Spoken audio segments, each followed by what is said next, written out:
following podcast contains mature language and adult discussions.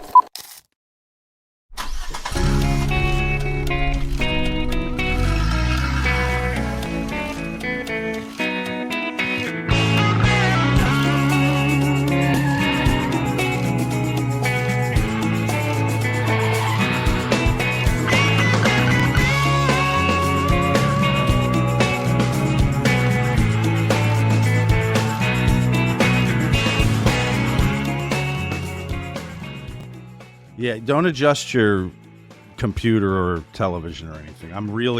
It's not a deep fake. I know you guys might think that I'm doing like a Vivek Ramaswamy announcing he's running for president, but I am this color today. I'm not sure why. Or you went out in this fucking 13 UV fucking sun. God, I think it's the camera though. Or maybe I was what's his name we were talking about the other night, the independent that's running, the professor. The black dude? Yeah, I'm drawing a blank. That maybe could have done. I didn't have the glasses. I would have put the glasses on. Yeah. Kliq This. Kevin Nash podcast back for another week. He's Kevin. You're gonna have to switch out the fucking Mustang. Oh, is that a done deal? I bought a new car today. Oh, what are we in for now? What we got? Well, I mean, I got another Mustang. Oh, so that's yeah, I got it. Fuck, man, they're built right by my house. Well, that image is just more symbolic of your. No, I'm just fucking around. I had a black one. I had a black. Right. So the guy says to me, you know, they're trying to. I pull on the lot first off, and he's like, "Hey, what's up, Mr. Nash?" I park my car. Guy goes, "No," he says, "This is the used cars." I said, "Yeah, I know." He goes, "Well, you're getting a used vehicle?" I said, "No, I thought I'd fucking pay $20,000 more for a fucking car so I could take the hit." I said, "Yeah." I said, "I'm buying a used vehicle." And I said, "And I've had this for 18 years. And when it comes time to give me a fucking trade-in value, if you insult me because I've had this car for 18 years, I said, I'll fucking walk off your lot. So know that going in. So what do we got?" And he goes, Is this where you got the last one? Or not? Yeah. Yeah, okay. 18 years ago. So the guy says, "Well, we got those 8 GTs over there." And I said, "All right." I said, "Not driving a 14." I said, "What's the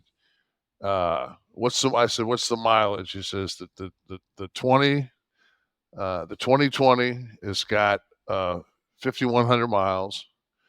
The 23's got 34. The rest of them were like 12, 13-ish, like that. A 2020 with only 5,000 miles? Yeah. So I said to him, I said, "Well, let's look at the 2020. Because I can see the sticker price is 44. It was 46. 46 and change. So I'm like, all right, so 46.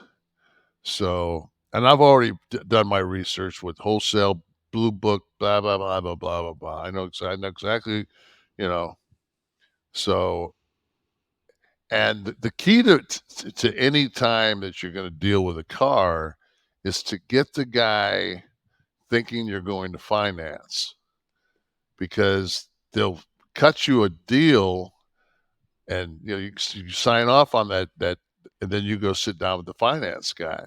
So you drop cash right there. Yeah, then you just write a check. Well, I don't know who the fuck would pay 8.2 points for a fucking car? That's stupid. That's funny. You didn't get the white one, did you? I had to.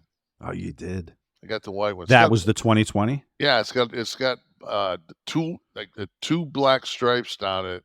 It's got black wheels. So I bought like the car that fucking the 30-year-old guy would buy. In white. You're a Daytona chick now with your white Mustang. Oh fuck, man. Get your Daisy Dukes. I tell you one thing though. Today, when I said it, I left it as a gym when I went in. When I walked out, I'm telling you right now, having a white car and having a black car, that motherfucking white car is not as hot getting into as that black one was. Yeah. You know, so it's like, so you're absolutely right about that. Yeah. So it's got 5,200 miles.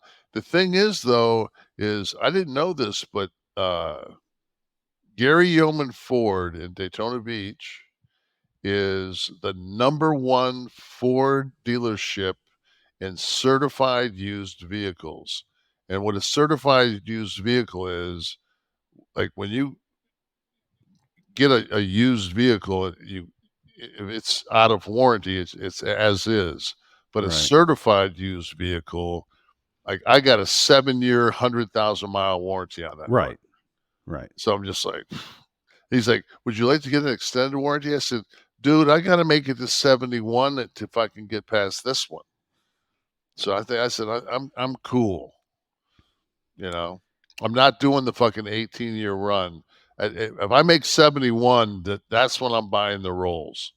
That's when I'm like, fuck it. Yeah. I'm balling now. But this is nice because this is like 450, 475 horsepower.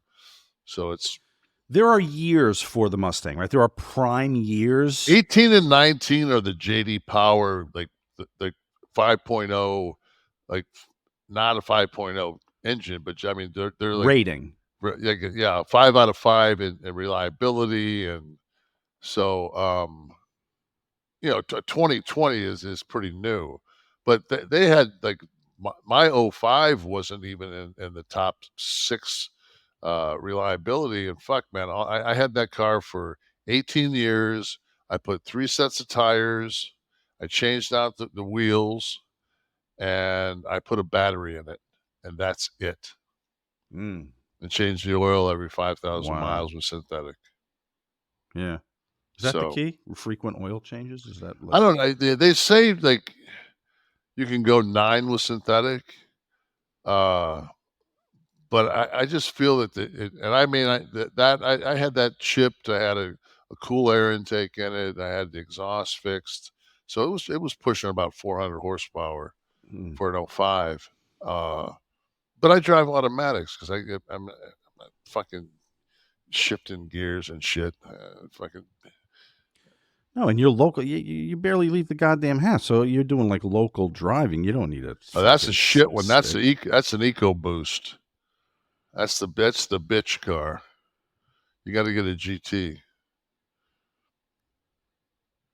Yeah, this is a real gearhead episode here. Guys are probably loving this. I'll throw in too, since we're talking about vehicles. I have a GT Premium, so but mine's a 20.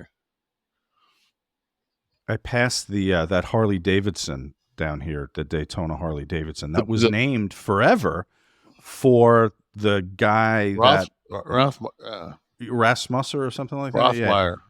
Rothmeyer. Right. And he was killed in a motorcycle accident. And they killed left Sturgis. Yeah, that's right. On his way or at Sturgis? No, he was at Sturgis, and he was in a pack of bikes, and they went around like a dually that was carrying like a trailer, and just didn't see them, and the guy brought the trailer over on him, and they killed him. Yeah, but they had kept the huge Harley Davidson dealership on 95, and they'd kept it in his name. I drove by it last night. They changed the name. Oh, really? It's got someone else's name on it. Yeah, they must have bought it. Yeah. The first on Beach Street in Daytona Beach is like that was the I think it's an Indian dealership now, but they used to run Bike Week instead of like they'd run it right across on from his property. There was land there. And they would run like the Broken Spoke, and all those would come down and be there for 10 days, and the city of Daytona Beach just kept raping them on the rental. And finally Rothmeyer said, fuck this shit, and he went out and bought out your way and bought that big piece of land, and then basically for quite a few years took a huge chunk of revenue away from Daytona Beach. You know, I know you were pretty excited today because Kevin Spacey has been cleared of all charges in London. Thank God. So you can get right back to business with KS if ever you. I was a little bit late getting here today. I was just finishing up American Beauty. Getting in the mood. Yeah, you're getting psyched. Yeah, but and prior to that, he was cleared. There was a New York charge or allegation too with that the actor. It was with Coach Sandusky from Penn State. That was in his football days. He doesn't talk about those. No, he doesn't bring that up. But Anthony Rapp. I think it was Anthony Rapp. McQuery brought it up 10 years later. Don't forget that name. We're gonna find that motherfucker. Yeah. How can we were talking about this before the show started. This motherfucker is, to me, when you really think about this the whole thing, he walks into the locker shower area. This isn't Spacey. We're talking about Sandusky. We're talking about and this McQuery guy, who was a tight end, red-haired assistant coach, right? The assistant coach at Penn State, walks in and sees basically Sandusky molesting some kid or kids, whatever, in the shower.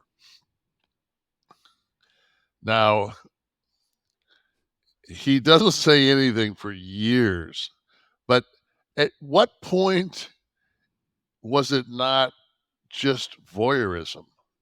Because you didn't say, hey, what the fuck? You didn't go punch the old guy. Like, anybody that I know would be so repulsed you'd have to do something. You would knock he was an old dude, man. You'd at least open hand him.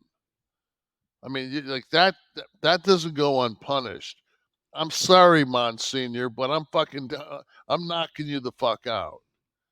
You know, like that ain't happening on my watch. Let alone fucking they would just live with it for 10 years. Yeah, and his testimony brought everything down. So he kept that in his pocket for how many years was that? When was the allegation? 2004 or something like that, or when it was supposed to have happened? Yeah, years. Horrifying. They finally took Paterno's statute out. Yeah, because it was also. Well, yeah, I think it was McQuery's testimony.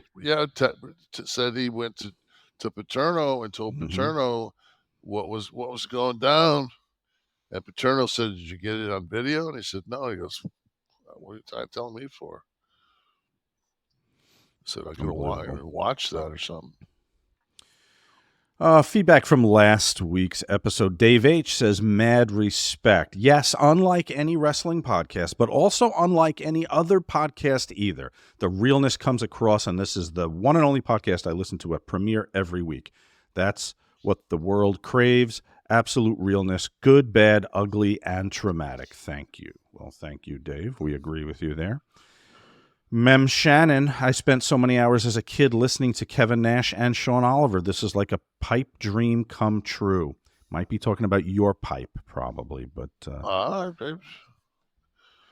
pipe job. IH7729, Kev, I think you are cool and celebrate your ability to discuss things openly.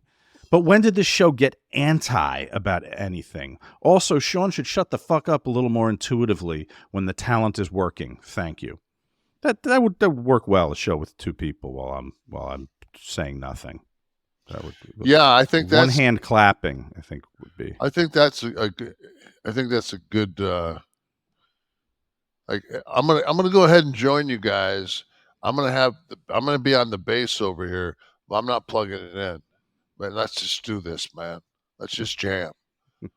Let's just fucking jam. Chris Hibbler. Hey, Kev, I did you one better than 99. I made Tristen a 100. This is very cool. Take a look at the graphic here from Twitter. This is on, I'm assuming the WWE the most recent one, maybe. He made a tag team there for of you and Tristen because we mentioned it last week. Do you have there's a few of those pictures. Do you have the other ones? Like he did put Tristan's abilities 10 points higher than yours to stay realistic.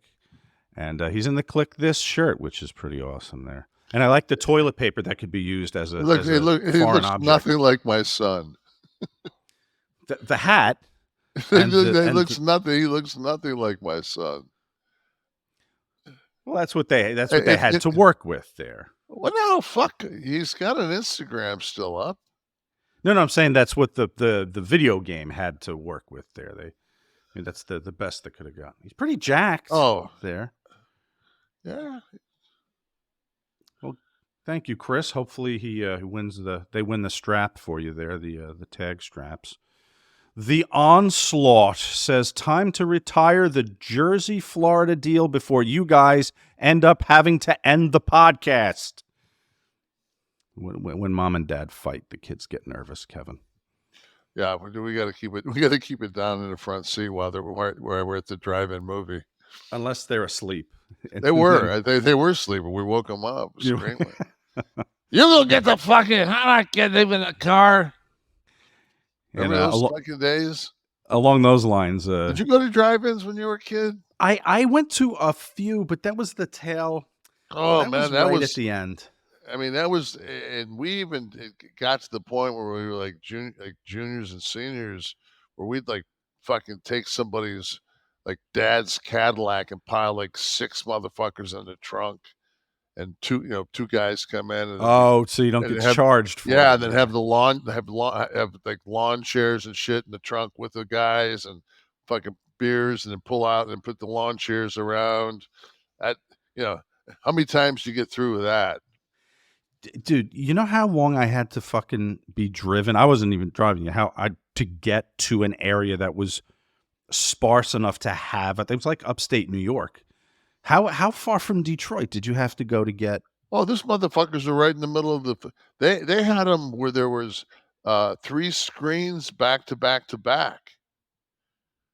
But that much. But where was that much space near Detroit?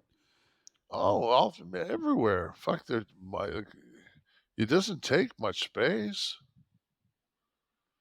For drive-in theater, compared to the cities we grew up in, it takes a lot of fucking space. You're talking about Detroit is like, it's so different than New York City. Like, have you ever watched Bourdain when he goes to Detroit? No. He hangs out with like Detroit's is vast. Mm-hmm. It's like Jacksonville. It's a big fuck, man. The square mileage of Detroit is gigantic, and like there in Detroit, I know there was the Jolly Roger. Like south, like there was the E-Course, Fort George. That was on Fort Street. I think that was in Southgate. There was one way out in Woodhaven called what was that called? That was kind of the shits. Wow, you had that many around you. Oh, we had yeah. That's incredible. I remember seeing like James Bond movies at the drive-in where we were supposed to be asleep in the back, and I'd be watching the James Bond. During COVID, they did that down here a little bit because I was in Florida. Is this the ones that are still there? It has to be if that's on Google Maps. Yeah. Wow. See, the Monroe Street's right there, man. Ford Drive-In Theater, Monroe Street.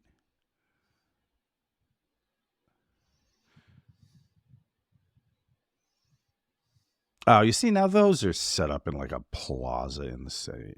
Yeah, but that Ford, that one there. That one might be the. Yeah, that's got 5. Yeah, that's a big. That's the deal right there, man. Yeah.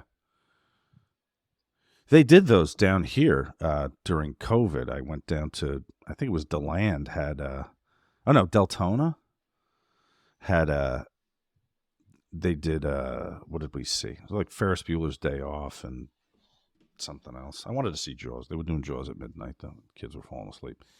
like painted the wall though in the back of it. It was like a regular theater, like a 12-plex or something. They just painted the wall so they could project, and they built a system. And they were because as they progressed, they went from you used to have the speaker that had a wire that you had to put and wheel it in your car, and then later on it was hooked to the FM radio. Right, you just tuned in a station and you got it. Yeah.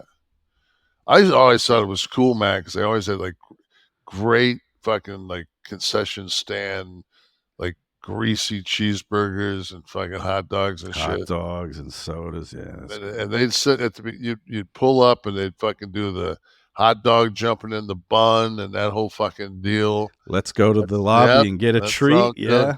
And they'd say this to the snack bar. Let's all go to the snack bar.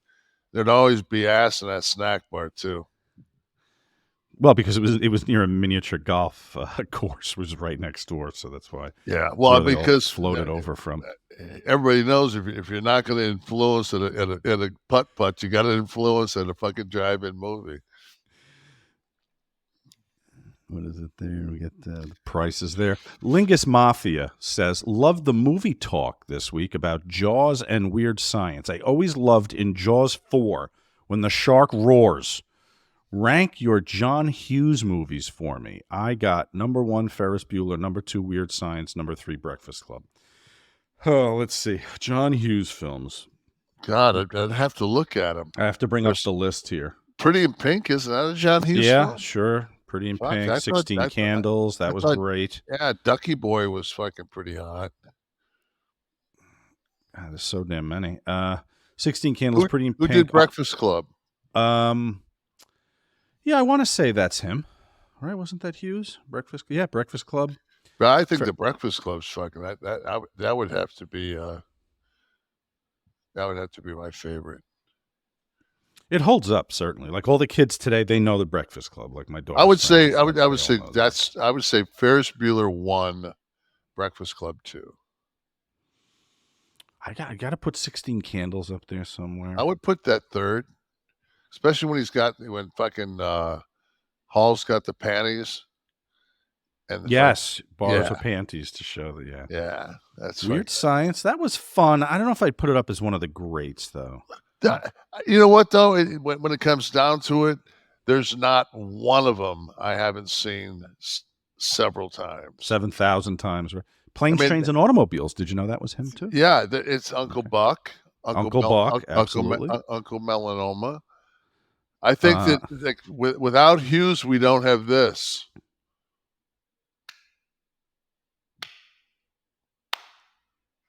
The slow clap, baby. From all of them. They all have this. They all have the Some Kind of Home Wonderful. Alone, National Lampoon's Christmas Vacation. Yeah. Jesus, man. How much is he worth? Well, he's dead, but I know. That's like 85, 86, 87, 84, 89. It's like, fuck. Yeah, a couple of years he had two releases in the same year. Pretty in Pink and Ferris Bueller's Day Off, same year. Yeah. Yeah. Yeah, I'd have to. I think everyone around $150 million. Can't take it with you, John. Should have bought a Mustang. Hopefully he had a good time before he checked out. I know. I heard he did. I heard that he was. They had a Waterboy for Sandusky. No, it is no. They Penn State had a fantasy college football thing, and he actually did a couple of weeks there. So, how did you know that? You're never that much up on college sports. That's unusual. You to absolutely know for a fact that he was going to be at the Sandusky. Yeah, camp. Be around you for a few years. You know exactly what's coming. And Wesley, stop designing the shirt. There will not be a Sandusky shirt. Hey, I'm Double J Jeff Jarrett, and I know a thing or two about walking out on a bad deal, like paying someone else's mortgage. Don't let your landlord get over on you. Walk out on that bad deal and stop throwing your money away on rent today with SaveWithConrad.com. You don't need perfect credit. You may not even need a down payment. Your new house payment could be less than what you're paying now. So if you're still renting, what are you doing? Conrad and his team can help you reverse your landlord's figure 4 leg lock, and you can move up the card to home ownership. Visit SaveWithConrad.com today. That's right, SaveWithConrad.com today. NMLS number 65084, equal housing lender. Woo! Hey, we did a week ago today, if you guys are listening on Monday on Premiere Morning, a week ago was the Kevin Sullivan Nash and Friends for our subscribers to Kliq This TV. And it was absolutely awesome. Sullivan you hear Sullivan when he signed off? He said, "This is the best one of these I've ever done in my life." He's great. He was great. We talked about everything. We talked about, of course, WCW and the booking committee and all that shit. And we talked about everything, man. Well, Kevin and I have been friends for years and years and years. And then after the business was over, I brought my family down to spend time with them and down in the Keys. Mm-hmm. So, yeah. Let's put up a little bit of that for anyone maybe who hasn't, who did not have the fortune to be a Kliq This TV member. Here's us talking some booking with Kev and Kev. I'll tell you how I really learned that. I was a young boy. I was in Florida. And Tuesday, I don't care who was booking Florida, me, Dusty, Louis Tollett, Harley Race, Dory Jr., Terry, Eddie booked it on Tuesday nights. And the third match we had was the greatest technical match I ever saw. It was Tony Charles and Billy Robinson. And they went through 20 minutes and they did all that English stuff. They did wrestling, but they were both baby faces. And I turned to Eddie and I said, "Is this the greatest match you've ever seen?" He said, "Yeah, but it won't draw a dime." And I said, "Why not?" He said, "Because the people got nothing vested in this. There's no heat. It's just them going through. They could have put up place cards and got the same reaction." right. Yeah. I said today, and I looked at that Dom had set a thing up for my son's CD, and it was on Spotify and everything else. And then in that there was these two Japanese guys wrestling, and they had a clip of it. And I don't know who it was, but it was like somewhere in that strand right there. And it's these two guys, and they're doing that fucking.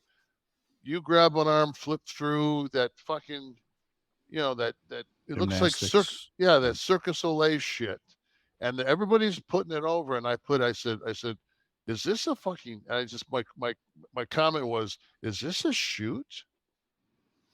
Because it was so fucking. It looked like water ballet.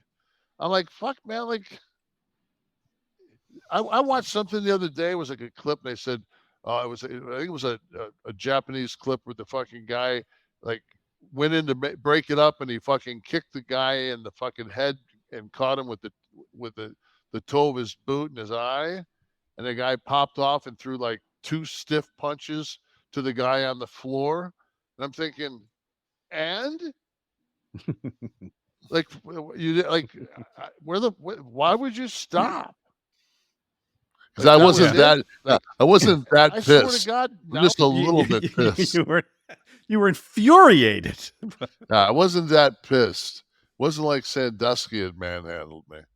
Well, so that's the fun stuff you get at Kliq This TV. Go to kliqthistv.com, subscribe. We're just putting together Augusts, and we have some great names we're floating out there. Hey, what was mentioned? Okay. Uh-huh. I just want to say that Please. There are so few times in my life at 64 years old where like something happens and there's some information that's put out and I say to myself, wow, like I learned something today. And the state of Florida, I mean, God bless it, unbelievable, proud to be down here. State of Florida, that fucking the Board of Education. That I mean, I would never in a million years have been able to put a correlation together that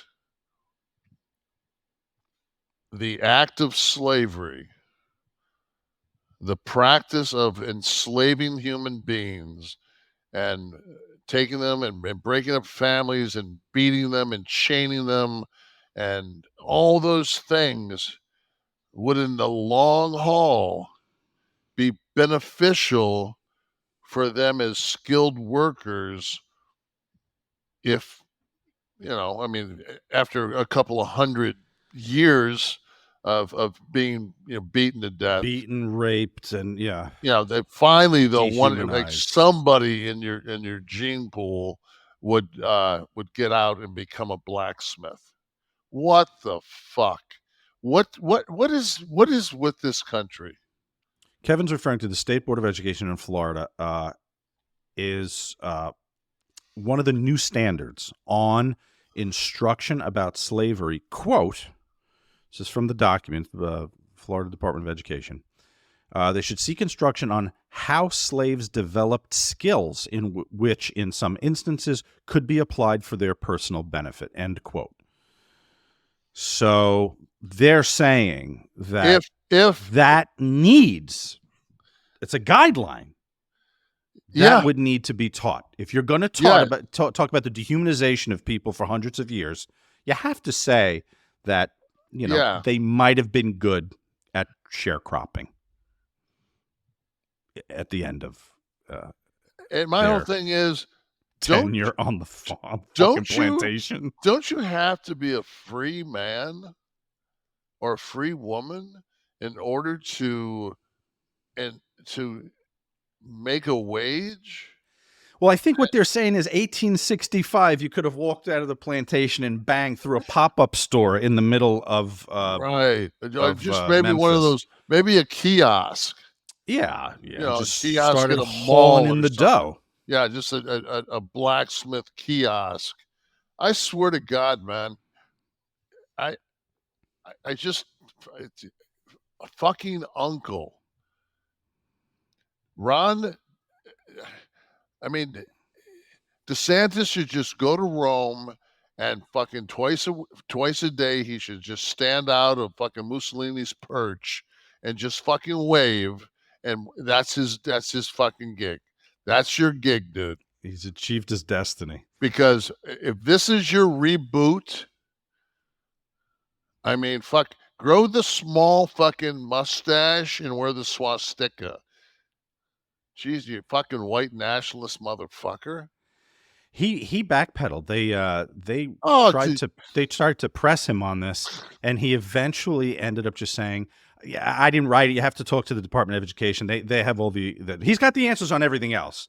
But when it gets uncomfortable, he said, yeah, they have the answers. Go to them. They'll be able to answer. You know your fucking popularity is waning when you get in an automobile accident while on the fucking campaign trail. Yeah, and people are like, "Was he injured?" No. Oh fuck. That's when you know fucking you're not fucking polling strong. We of course wouldn't want anyone to be injured in the car accident that involved him. But that was terrifying. I sent you a text during because COVID. Fucking, my wife and I were like, I'm so glad we live here. I'm so glad we have DeSantis as our governor. We got the Super Bowl. We got WrestleMania. And I mean, and then all of a sudden it's just like he goes after the Latins. He goes after the blacks. And I'm just like, dude, like people fucking you were you couldn't be this much of a foil unless you were doing this to push people to Trump. You would have to be in cahoots with Trump. A Trump operative. Absolutely. I mean, he has to fucking be working for Trump. My favorite DeSantis gimmick was when if he ends up being his vice president, I'm gonna have to fucking throw the uncle flag. During COVID, when they sorted the data, and the bars were in descending order, and they would show those on the big placards every day of cases in Florida. But if you zoomed in, the dates on the bottom, on the chart, on the bar chart, they weren't sequential. It was sorted by bar shape. So the days were mixed up on the bottom, but the visual looked like the cases were declining. You know what else happened today? Sinead O'Connor died. Did you see that? Oh, I did see that. It's 56. 56. No details, but she was very troubled, and her son. She never committed recovered suicide. from that Saturday Night Live. Ripping the Pope's picture up. Yeah. She had some set of balls. I'm very much a fan. I read her book last year, and God, she was abused terribly by her mother as a child, and very, very strong woman. Surprised that didn't make with this slavery that didn't make her really. Well, we don't have a reason for the death yet, so we don't know. Maybe it was maybe that pushed her over the edge. But she battled mental health issues severely, and I admired her very much after reading the book, and I was very disheartened to see that there's no report that it's a suicide. I'm just saying and there's also no report that it's not. That it's not, and 56 right. and 56 is, but in nowadays, man, it's just like with fentanyl and fucking your kid's fucking cereal. Yeah, who knows? Yeah, who knows? What's even? I hope she rests in peace, man, because I know she was troubled and she was mega talented. Oh, so talented. God, what a voice. What a voice, and just balls, man. She didn't give a fuck. This week, on Eric Bischoff's podcast, he talked about the NWO a bit, and what he went through some of the things that he saw as critical errors in hindsight, looking back now. At the time, I don't think there's much to look at. The 83-week run kind of speaks for itself, but it was kind of funny some of the things that he was bringing up. Like, for example, he talked about the sold out pay-per-view in '97. That was horrible. I've said from day one. I said when we were driving around on those fucking garbage trucks, that was fucking. That's my favorite promo. But yeah, so he kind of took the rap for that, and I get. Listen, his quote was, "It was strategic," quote, but it was also creatively different than anything else we were doing on pay-per-view at the time. I still believe to this day that if you're driving 12 pay-per-views a year, you better be really good at figuring out how to give each one of them their own personality, and Sold Out had a personality. And in Eric's defense too, it's just like they never had any success.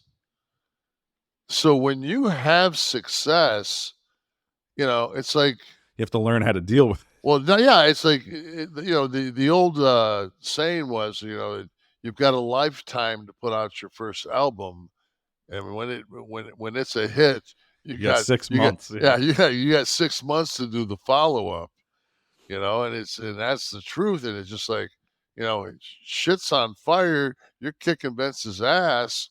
And you're doing a Saturday pay-per-view from fucking Sioux Falls or wherever the fuck that was.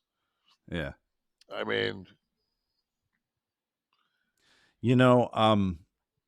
Something I forgot before I think read. I hate to butt in right here, but I just I really think that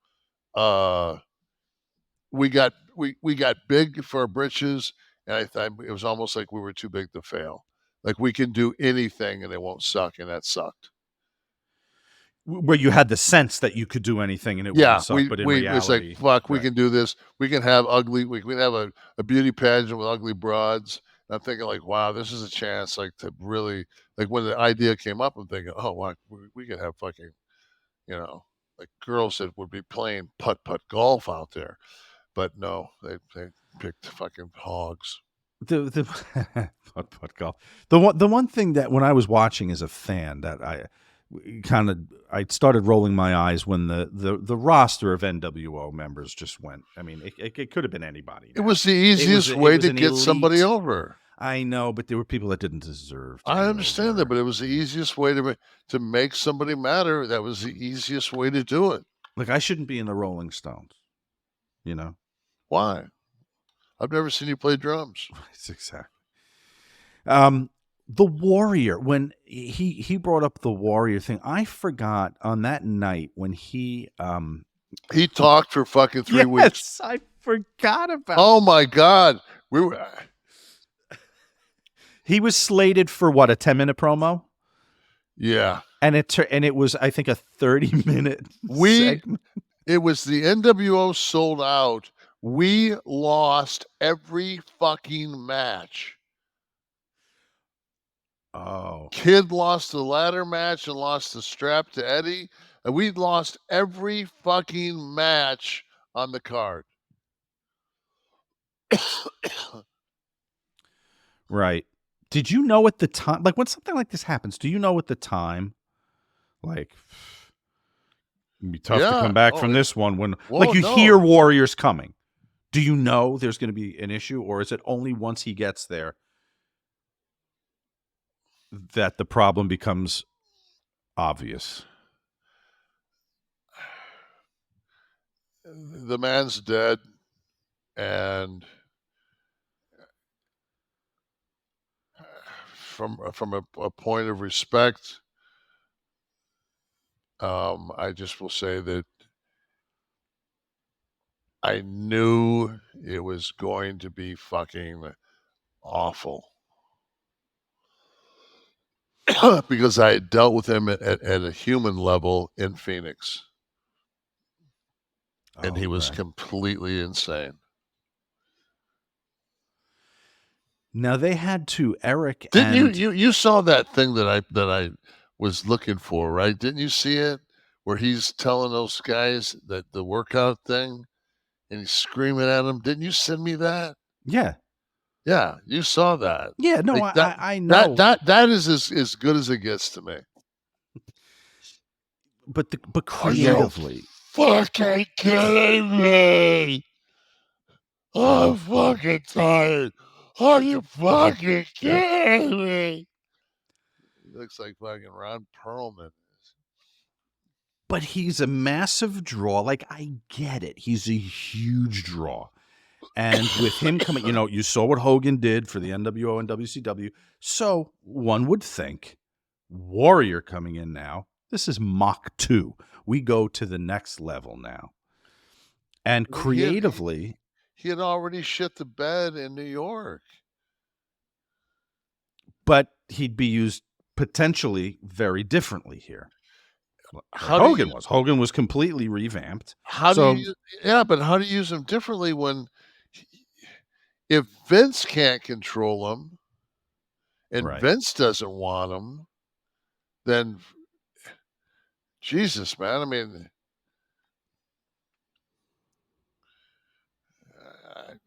Eric said that Warrior was really good at coming up with ideas that would get Warrior over, and I went along with it.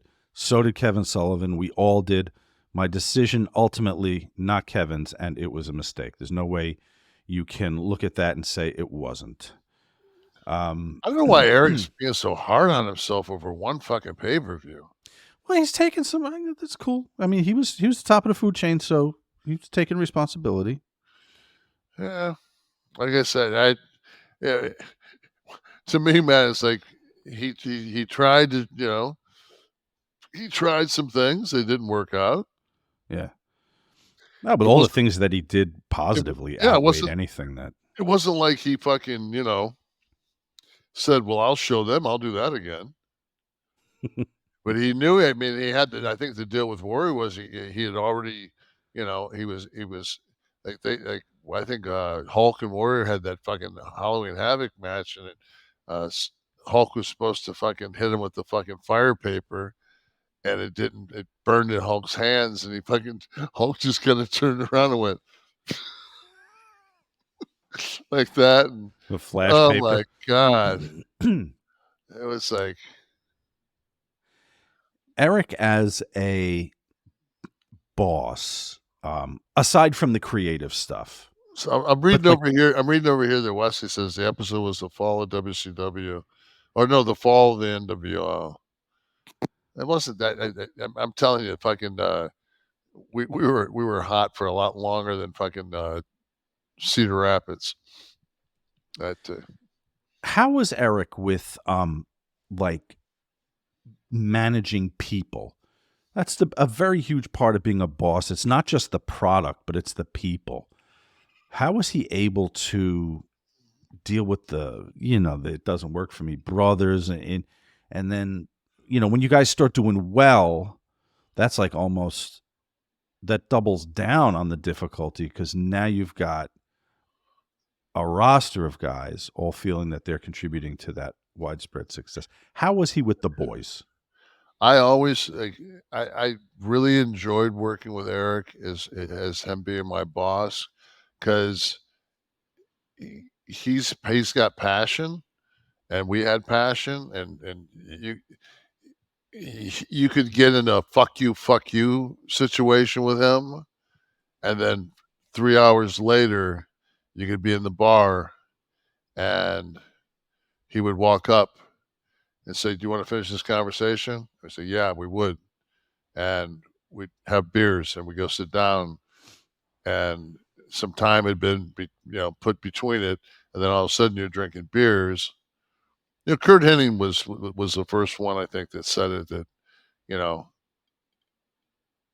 90% of the wrestling business back in the day was done in the bar. In the bar, right? That's just the way it was. And if you didn't drink, you were fucked. But you could sit down with Eric and Scott and Hulk probably. But I mean, if I was on the card somewhere, like I don't know, if I was Rick Rude or Buff, did I have access to Eric like that, to sit down and hammer out something like, something I was pissed about, or Eric was pissed at me? Yeah. Okay. Yeah, I thought that was interesting. It was an interesting retrospect. It was sad for me to see it. I saw today where Buff got fucking arrested for DUI again. Oh, did he? Yeah. Yeah, I had a none too pleasant experience with Buff, and of course, yeah, Mark. I really thought Mark might fuck, but it's just his that demon is just. We wish him well. Yeah, he's really he's got a good heart. He's not a. He's just got the sickness. Yeah. Like so many. Like so many. You know what else happened to you? Were very excited about this today. I hadn't heard about it. I had to go research. Kevin calls me. He goes, "Hey, are you watching this UFO stuff?" I'm like, "What are you talking about?" He's like, the UFO hearing. I go, "What, the Hunter Biden are you talking about?" It's like, no. There is evidence finally. They're talking about it. Kevin goes, "We are not alone." What are you talking about? I went to my CNN on my phone, that finally I found it on CBS. The hearings today about they're not calling them UFOs. They're, what are they again? Who fucking knows? What is it called here? I want to be able to have the right information for the UAPs. Over the years that our government has had reported by actually members of the Air Force and the Navy, and one of them, actually, was it 3 of them testified today? That David Grush and 2 others. Yeah. Wow. They had this whole reverse engineering thing. So then, like earlier, I think it was yesterday, there was this black girl was railing some fucking guy from like the Defense Department or something like that, and she's like, and on this Raptor, the F-35 Raptor situation, how is it that $89 million is missing from that, and there's $330 million missing from this? And I'm thinking to myself, when you watch those fucking films and they've got a Mach 2 fighter jet trailing behind a flying saucer and then it vanishes to Mach 12, guess what, sweetheart? You don't really want that fucking in the books. Well, that's what they were saying. There was a lot of money spent Yeah. keeping the information Why do you fucking from Congress. Why do we not have fucking anything like if China takes Taiwan, we're fucked. We don't have semiconductors. We're fucked. They've been trying. This here's the United States in a nutshell. You know what, man? We don't have semiconductors during COVID. Fucking, we basically were shut down. We need to fucking start to produce semiconductors. Everyone knows that the fucking air has to be, being beyond the purest air in the world. You can't have dust. You can't have anything. You know what? We need to do this, and we need to do it in the Arizona desert. Like, what? Right. You couldn't do it here in Daytona Beach on the ocean where the fucking sand blows. I mean, you get up in the morning, there's a foot of sand in your fucking garage. Like, what the fuck? So, and then it was like all of a sudden, like for a while there, like Turkey was kind of butting around with the NATO shit. And then all of a sudden, there's like a bunch of UFO sightings around Turkey. And I'm like thinking to myself, like, huh. And they just show up and they just vanish and they're not on your radar. Gee, could you imagine if they were fucking dropping fucking some shit on your ass? Well, I think the issue here is that Congress doesn't have access to, forget about the alien aspect. Everyone goes right to the alien stuff here. But if this is anything developed by an enemy of the people, some kind of weapon or something, or spying device, not like the big balloons that fall out of the sky that we covered, but now it's a security issue. Right now, it's a national security issue. So, if it's not ours, right? That's right. Exactly what I mean. Right. Yeah. So I can understand Congress's concern in not being able to have the information sent to them. Well, I would too until you saw fucking Mitch McConnell today do the fucking 10th Avenue freeze out. That motherfucker was not real. What the fuck, man? You guys are worried about fucking there being another Biden, and Biden's in charge of the bad army and Trump is in charge of the good army, and the bad army gave the ornaments to the fucking the Ukrainians, and well, what's Mitch McConnell? What's the motherfucker? He's like, he's third. He short-circuited a little bit today at a press conference. I thought, I was just like, are we gonna have fucking some congressional talk here today, or is this fucking the next fucking season of Westworld?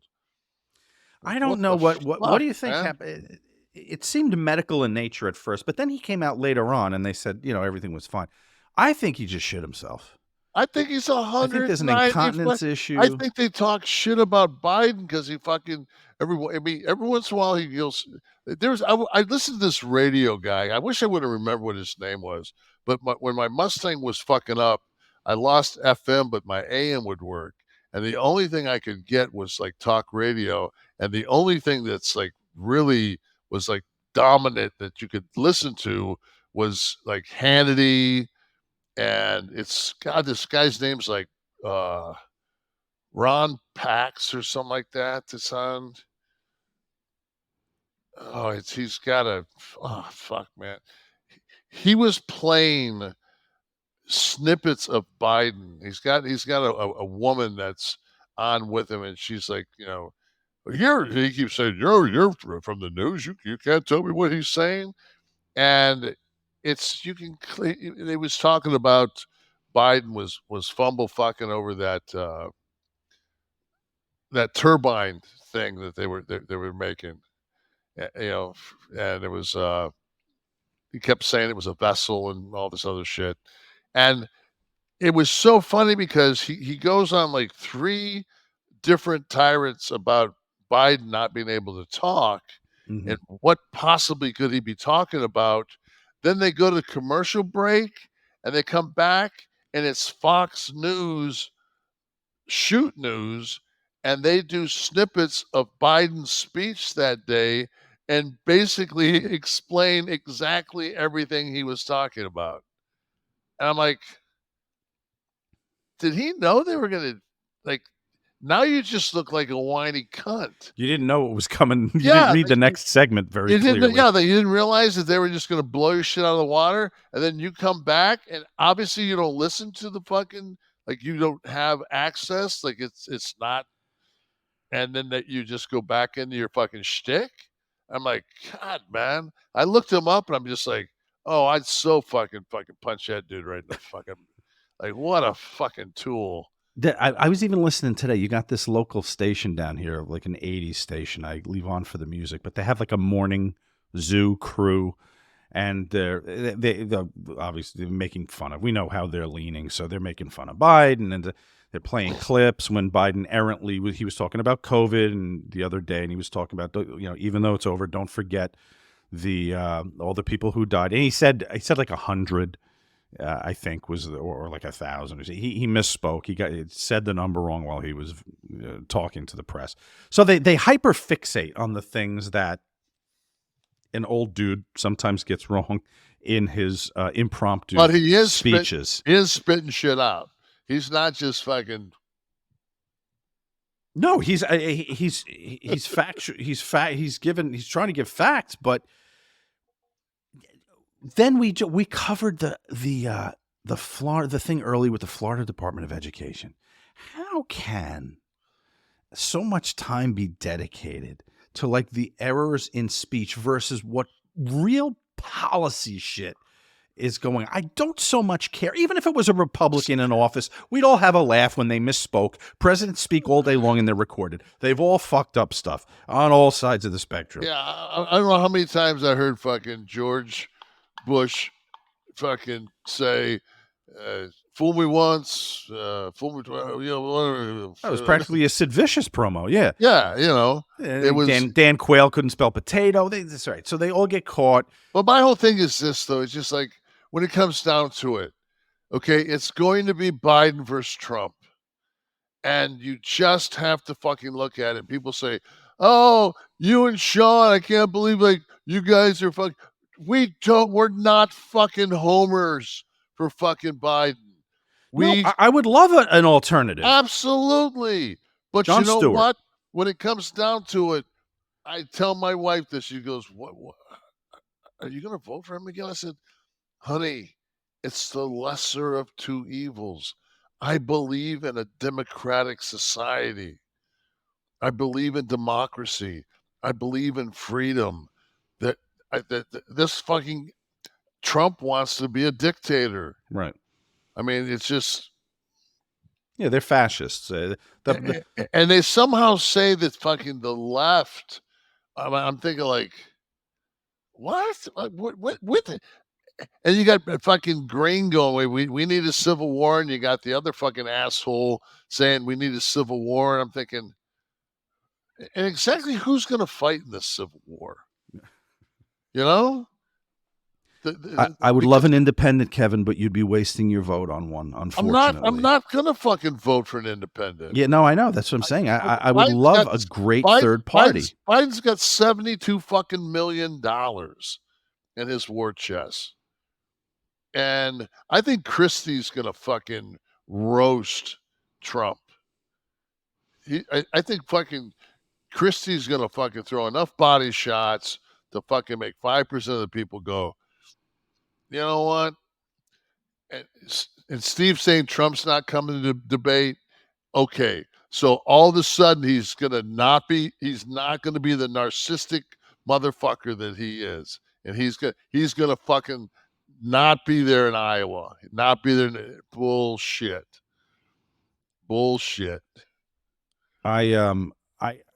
Christie, he was our governor here for a long time, and what he did to state workers and the pension system, and really gave implicit permission for people to turn against things like a state pension system, and he was rude, he was crass. Well, he did that whole thing with the fucking bridge. And then the Bridgegate, which Bridgegate. I loved when they came to him on this. He kept saying, I have no idea. I didn't know what was going on. And then in the same speech, he'd go, yeah, I know you're asking me. Ultimately, the buck stops here, but I had no idea. So does the buck stop here or you didn't know? They created... I remember that visual when you weren't supposed to be on the beaches. And he was on the beach in a pair of board shorts. It looked like fucking Shamu had been painted white and thrown. I mean, it was unbelievable. You know, it was a bad look for Chris. Yeah. I hear Chris talk now about Trump and about this, and there it is. And I mean, it sounds like he's got his shit together, but I think it's a wolf in sheep's clothing. I wasn't happy with him when he was our governor, and had I not lived through that, well, he took a lot of shit for actually kind of buddying up to fucking Obama when fucking Sandy came through. Right.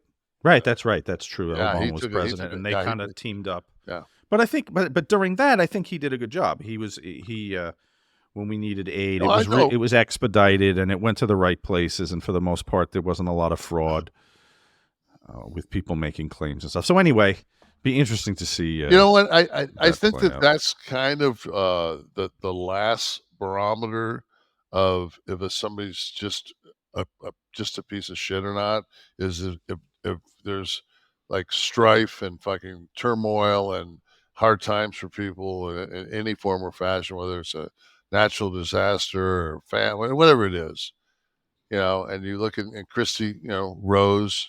I thought Bush was fantastic during 9/11. And then you got Trump down in fucking Puerto Rico, fucking with paper towels shooting jump shots to the people. I'm just like, he just can't help himself. He just fucking can't help himself. Such an idiot. Yeah, in times of crisis, that is the barometer to step up. Giuliani during 9/11 too became a hero. Until he fucking started fucking sweating fucking blue fucking hair dye. Boy, how the mighty have fallen, right? God. There we go. Fucking good form. You got the crucifix right behind him too. That's a great shot. That's a very telling shot there. How about here's the one we haven't talked about. LeBron James' son had a cardiac arrest. Yeah, how old? He was he's Brownie's like 18, 19. Yeah. He's gonna be a freshman at USC. And what's the latest update on that? The last I know that he was stable and out of ICU. Right. But not God. And I just when I heard cardiac arrest, I mean that's when my son, my son died of that. It's just I'm just like, God, man. They said that athlete black athletes are like 50% more likely to have that occur. Remember when Gathers had that when he played at Miramont? There's other athletes that this is like you don't know. Didn't Shaq's son that played at LSU, didn't he have some heart issues like last year or the year before that? I don't know. That's possible. Did his son go? He went to LSU, right? Yeah, Shaq went to LSU. Yeah, Shaq went there too. Shaq's got I think Shaq's son is the baller of all the kids. Like, is the best prospect. I think that he's like 6'11", if I'm not mistaken. Sharif, underwent heart surgery in 2018. Yeah, gotta make the decision: sports or remove the risk. See, it's just, and the thing is too, man. It's just like LeBron. Like, I think one of the things that made him made him determined to come back was the chance that he really wanted to play on the same court for a season with his son, and now that puts that in jeopardy. And it's just it doesn't matter if you got $1 billion. You know, it doesn't matter that LeBron James. I feel for LeBron. It's such a, I mean, it's just like, brother, just thank God that he's alive. Mm-hmm. You know, thank God that he's not dealing with that fucking. But I mean, it's just, you just don't know. You know, you just don't know, man. Your kid. Well, we hear in athletics all the time.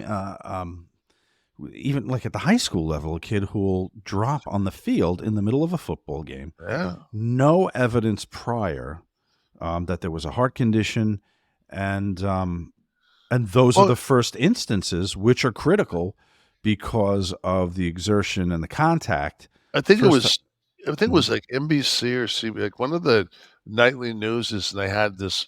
They brought up, you know, they brought up the Bronny thing, and his cardiac arrest, and they talked about the specifics of you know, it being more prevalent in black athletes, and they went to this lady. She's like, if your kid's going to play sports, they should probably get a really good physical, and I think they can.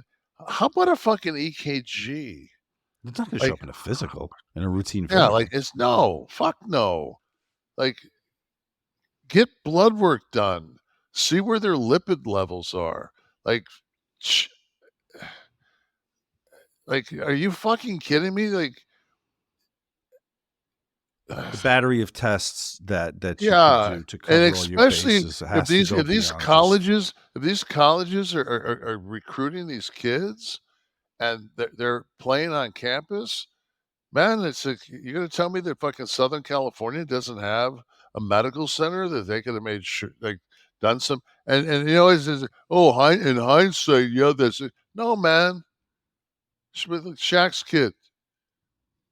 Is there any, if you're going in on a scholarship, you're going to LSU or you're going to play ball, full scholarship, are you not required to have like a full? I didn't get one when I went to Tennessee. Yeah, maybe they should. Is it cost? What's the impediment? You'd think that from a liability standpoint, God, it would benefit the college what in so does many an ways. EKG cost? If the hospital has the machine, you just put the fucking 8 electrodes or whatever on you, and you can immediately see if there's a stage 1 fucking blockage. Like, you can get like you're gonna get. It's better than nothing, and the cost is 0. Mm-hmm. You know, it's time, and it's like,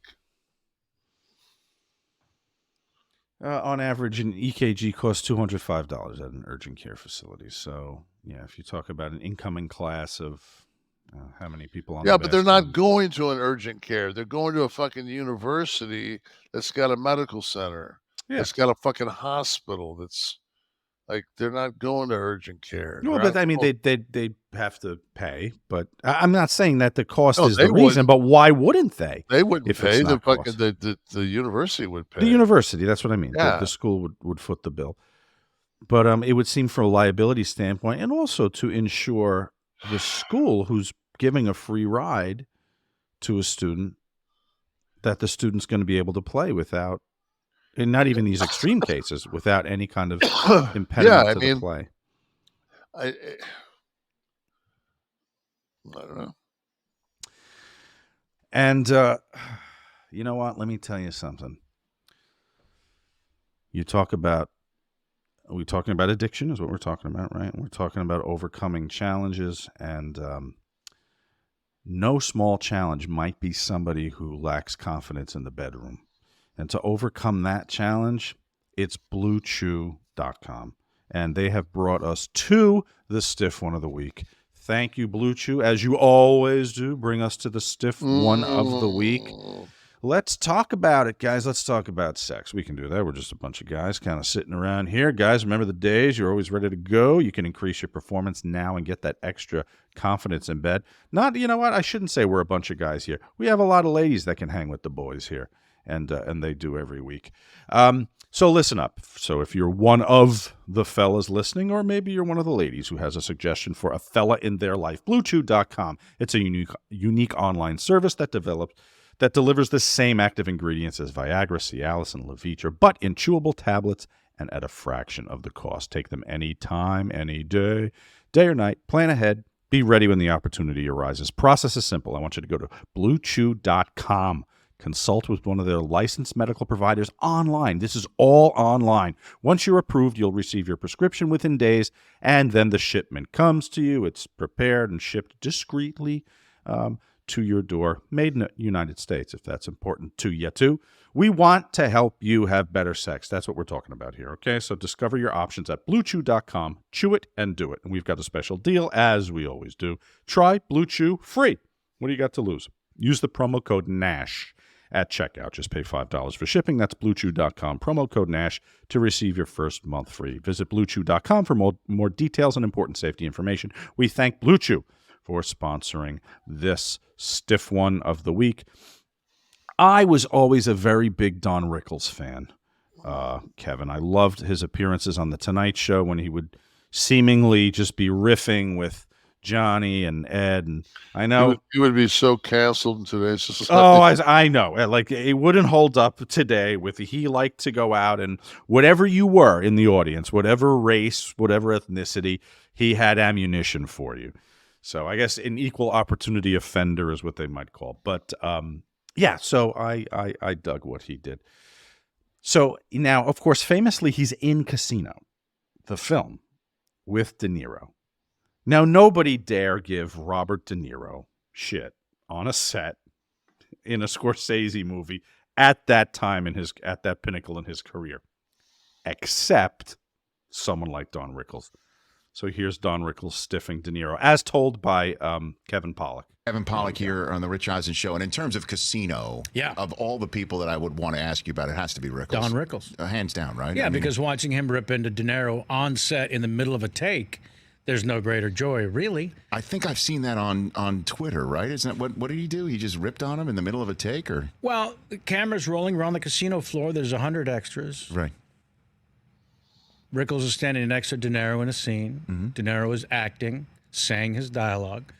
Rickles' character is just standing there, as he does for most of the film. He's not supposed to speak. And in the middle of the take, he looked at De Niro and said, "Is that the way you're going to do it? Like that?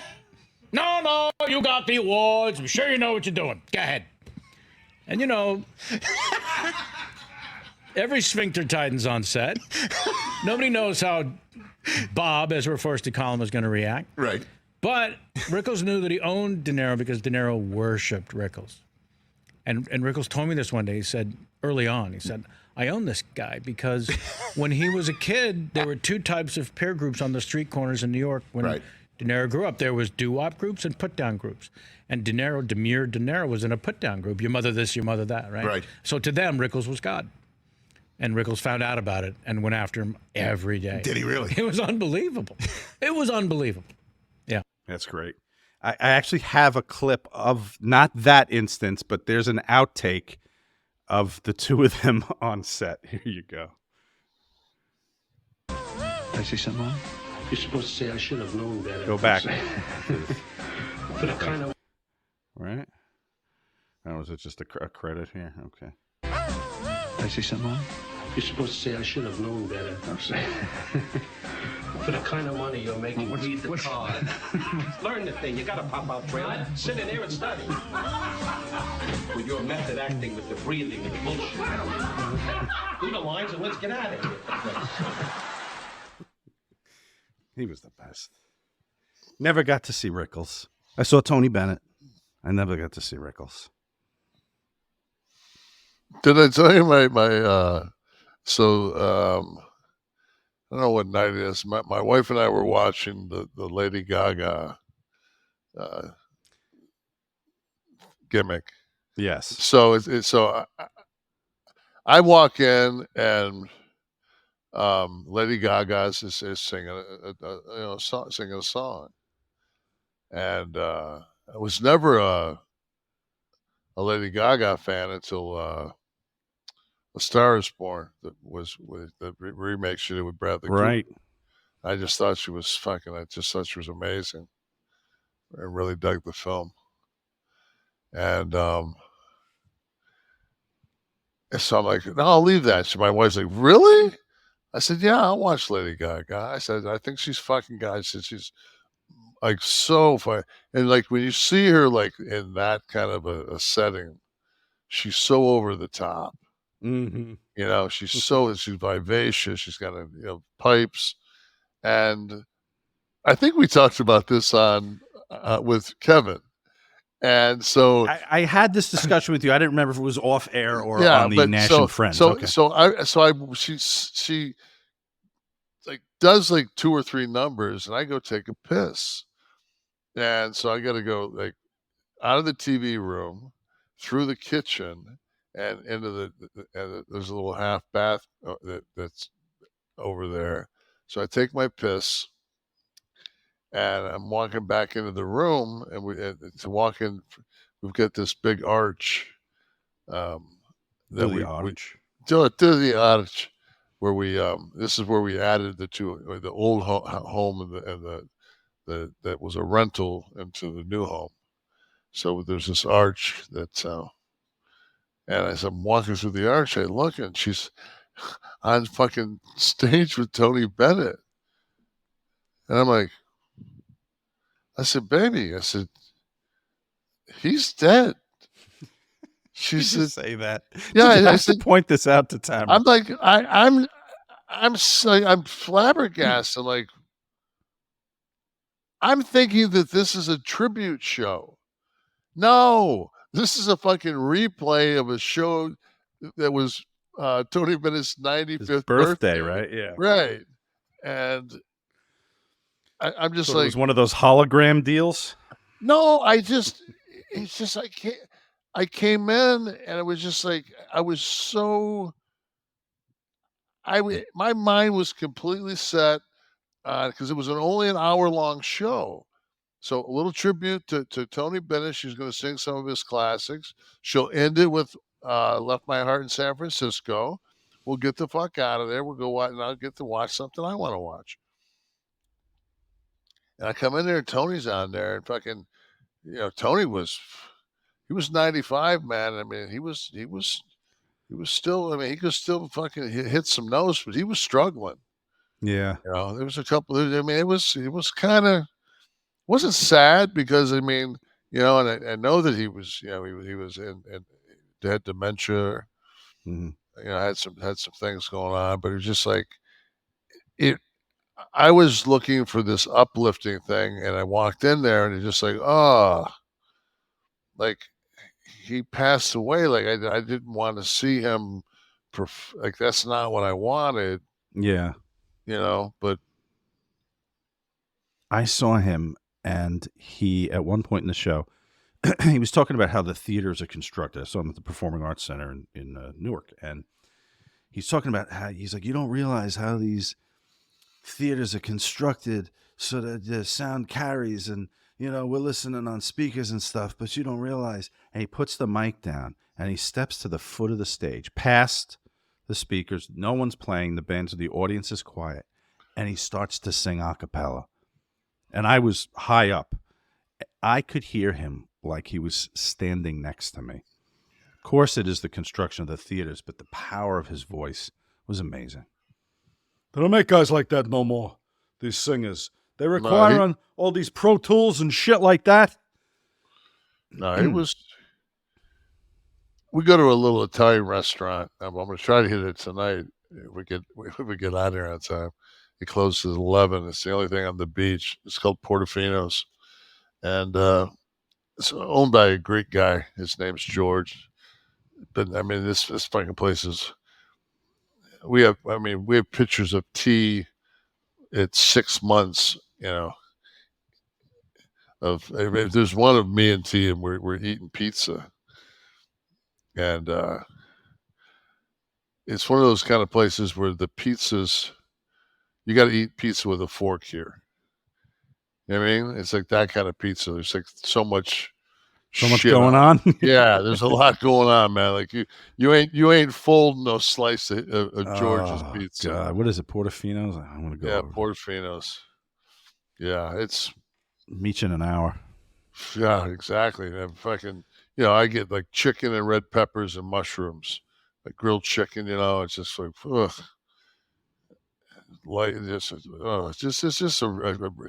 it's like I don't eat pizza, but I don't even count that as pizza. That's not even pizza. That's like fucking. But you ran into Tony Bennett there? No, but they play fucking Rat Pack and Tony Bennett like nonstop, and we always get this. There's one circular booth in the back, and we always get that circular booth. We probably had. In the 26 years that T was with us, we probably had 3 Christmas pictures taken in that booth. We always went there Christmas Eve. Oh. That was like our spot. We always went there Christmas Eve. And then we always went there the night that the power came back after a hurricane. It was like that comfort food. Like yes. Yeah. I have places I hit when I get back from Florida. I always have to go in Jersey. Yeah. Yeah, and it's just one of those things, man. And they have like crafts of wine, like not bottles, like a full craft of a Chianti. And me and Tamara will get a full craft of Chianti, and it's probably 11-12% alcohol. But for some reason, man, you get a little, but it's just the whole atmosphere and everything else. It just. Yeah. Is it an old place? Do you know? Has it been one of those joints that's it's been around 50 years? Maybe Santo Traficante ate there. No, Florida, of course. It hasn't been there that long, but it was. I remember when I went there with my mom and my stepdad that was there. When you first moved to Daytona? When I was a kid. No. First time I saw the ocean. Oh. I was probably 15. Oh, so yeah, it's been there a long time. 15 you would have been what year? 70. Oh, fuck. I got news for you, brother. That's 50 years almost. Yeah. It's almost 50 years, yeah. That's awesome. Love joints. But he hasn't had it that long. George has had it probably 30 years, 25, 30 years. But there's some history there. I'd love to talk to George about the history of the place. George fucking was in there one night, and there was this guy came in, and George sat down. Is that one of the Portofino's pies? Holy shit! That's a fucking pie. That's a Portofino pie right there. That fucking look up their lasagna. See if you can find a picture of their fucking lasagna. There it is, Maron. Fucking. Ugh. Fucking. Couple of drags off a fucking Blunsky and hit that motherfucker. I would roll that fucking lasagna into the shit and maybe smoke it and eat it at the same time. Yeah, they got that fucking like fresh calzones. Fucking, I mean, it's just wedding soup. Yeah, little play. And it used to be just that thing right there. They have this add-on on the side over here, but that used to be the whole restaurant. Was that place right there? Right. Everyone listening to us, look it up online. Look at that Portofino's pizza. I think they should start advertising. There's a picture of me. When you walk in, there's a picture of me by the cash register with long blonde hair and an NWO shirt. Excellent. I'm going to go drop your name so I get good treatment there, by the way. Oh, fuck. I'm going to ask for George. Absolutely. You get good treatment anyway, because fucking it's just. It is time for Florida Man or Jersey Guy. Speaking of Florida go. Establishments here. You've soured on this game. No, I haven't. Where you at one time enjoyed it. No, I haven't soured. I was a bitch last week. But this week's I apologize for bitching out on this. So let's just do this.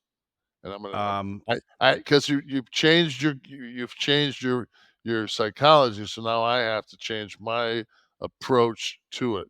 I'm going back to no psychology. I started to craft the game. But here it is. There's just 2 headlines pulled from Florida and Jersey with details. You know, I think your example you gave me when we were signing off last week, a guy drives a Ford into a 7-Eleven, a guy drives a Chevy into a 7-Eleven, which is Florida.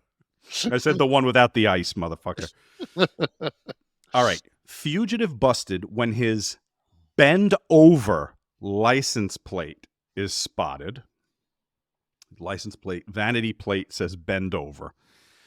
And I don't see Jersey allowing that, so I'm gonna go. You got to hear them both. You got to hear them both. Okay.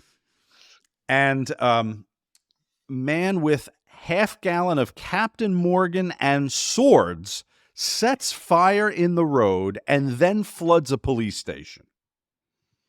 Man with half-gallon of Captain Morgan and swords. That's Florida. Sets fire in the road and then floods the police station. The Buccaneer is definitely. Yes. He just. That is correct. Our friend in, let's see where this was. Take a look at this guy too, Maron. Scott Brandon Taylor. There he is. Oh boy. Who's the idol? Manson. This is Brevard County. After he's arrested for the flaming roadway and wielding a sword at police and chugging a half-gallon of Captain Morgan. I wonder if he did the fucking the Captain Morgan with the leg up. Oh, leaning on the police bumper, maybe. Look at the rap sheet. This is from that night, Kevin. This is the rap sheet from the fire in the road, the Captain Morgan, the sword, and then he went into the cell and did something to the sprinkler head and flooded the entire booking area of the police station. So, six felonies. Yeah. It was not a good night for Scott Brandon Taylor. And then, of course, that leaves the bend over license plate. Our friend from... where was this in Jersey? Oh, actually, comically enough, he gets stopped in Florida, but it's a Jersey guy. I knew that it's like that.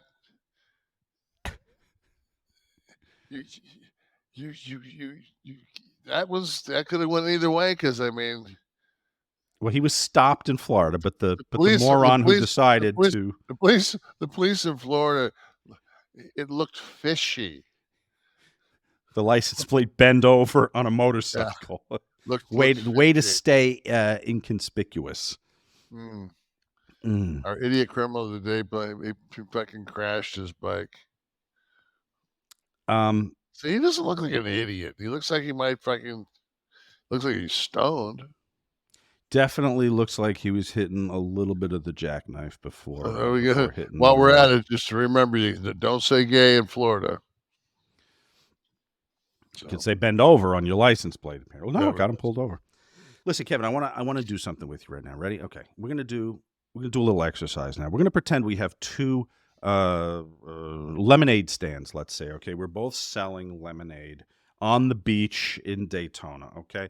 My lemonade stand, it's the same lemonade, by the way, same taste, same ingredients. Okay, your lemonade is priced at $1 a cup. Now, my lemonade, I've decided that I need people on the beach to send people down to my lemonade stand, so I have to pay those people to send people to me to get my lemonade. And I actually have a few brick and mortar locations distributing my lemonade through the beach. So I have to charge $5 for my lemonade. But the product is the same. Which should a customer buy? Obviously, your lemonade, the less expensive. Mint Mobile. This was just education for you, man. Mint Mobile has figured out. And listen, a $1.2 billion investment from the cellular industry is a vote of confidence that Mint Mobile might be here for a little bit, and they've got it right.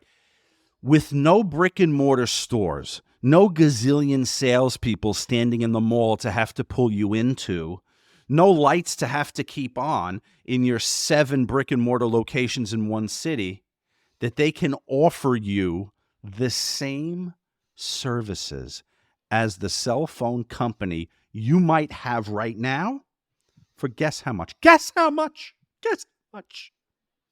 $15 a month.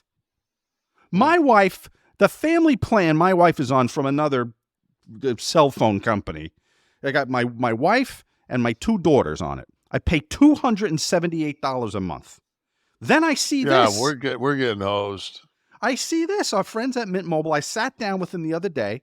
I'm like, is it the same service that I'm getting? They're like, absolutely. And so I started naming things. I said, I can get this, and I have data, and I have the. She's like, yeah. She said, we'll even email you, constantly so you know how much data you use, so you can get the right plan for yourself. I said, and $15 a month?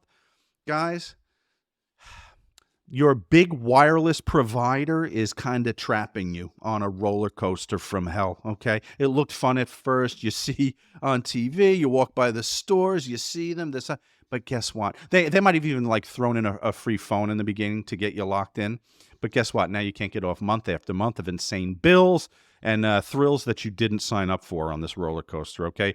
Overages, surprise fees out the wazoo. If it sounds like your current wireless plan is a problem, then it's time to get off that ride and jump on the Mint Mobile Express. Mint Mobile. If you don't trust me, trust Ryan Reynolds, for Christ's sake. Kevin, you know Ryan. Well, yeah, because everything he touches doesn't turn to gold. Yeah. And he was actually lobbying to get you to be Cable in that film. I know what happened. He was a good man. I know what happened. Huge fan. And I actually even bought a bottle of Aviator Gin because I'm not a gin guy, just because he put his name on it. So it's good enough for Ryan. It's good enough. If it's good enough for 1.2 billion, it's good enough for me. Listen, $15 a month, Kevin, and I know you have volunteered to take your phone and put Mint Mobile on it. So we will update you guys as the weeks go on. That's unlimited talk, text, and data for just $15 a month. I'm going to say that again. I want you to hear that. Unlimited talk, text, data, $15 a month. Okay? Imagine what you're going to be saving with one of your, maybe you're with the black and red company now. Maybe you're with the blue company now, the orange company. Guess what? Mint Mobile is going to give you $15 a month. Say goodbye to your big wireless plan and their jaw-dropping prices. All plans come with unlimited talk, text, and high-speed data. How can they do it? It's not a gimmick. They don't build stores and have to hire 10,000 salespeople to pull you in. It's that simple. It has nothing to do with service, guys. I want you to get your unlimited wireless plan now for just $15 a month. Get the plan shipped to your door for free. Go to mintmobile.com/Kliq. If you don't do that KLIQ, they won't know we sent you. That's mintmobile.com/Kliq. Cut your wireless bill to $15 a month at mintmobile.com. My $278 in the other room there could become, $45. $45 versus $278. Not goodwill. Exactly.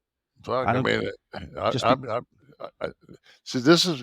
I knew that they were going to be doing an ad with us. Yes. And like I said, I'm a fan of Ryan, so it's just like anything he touches.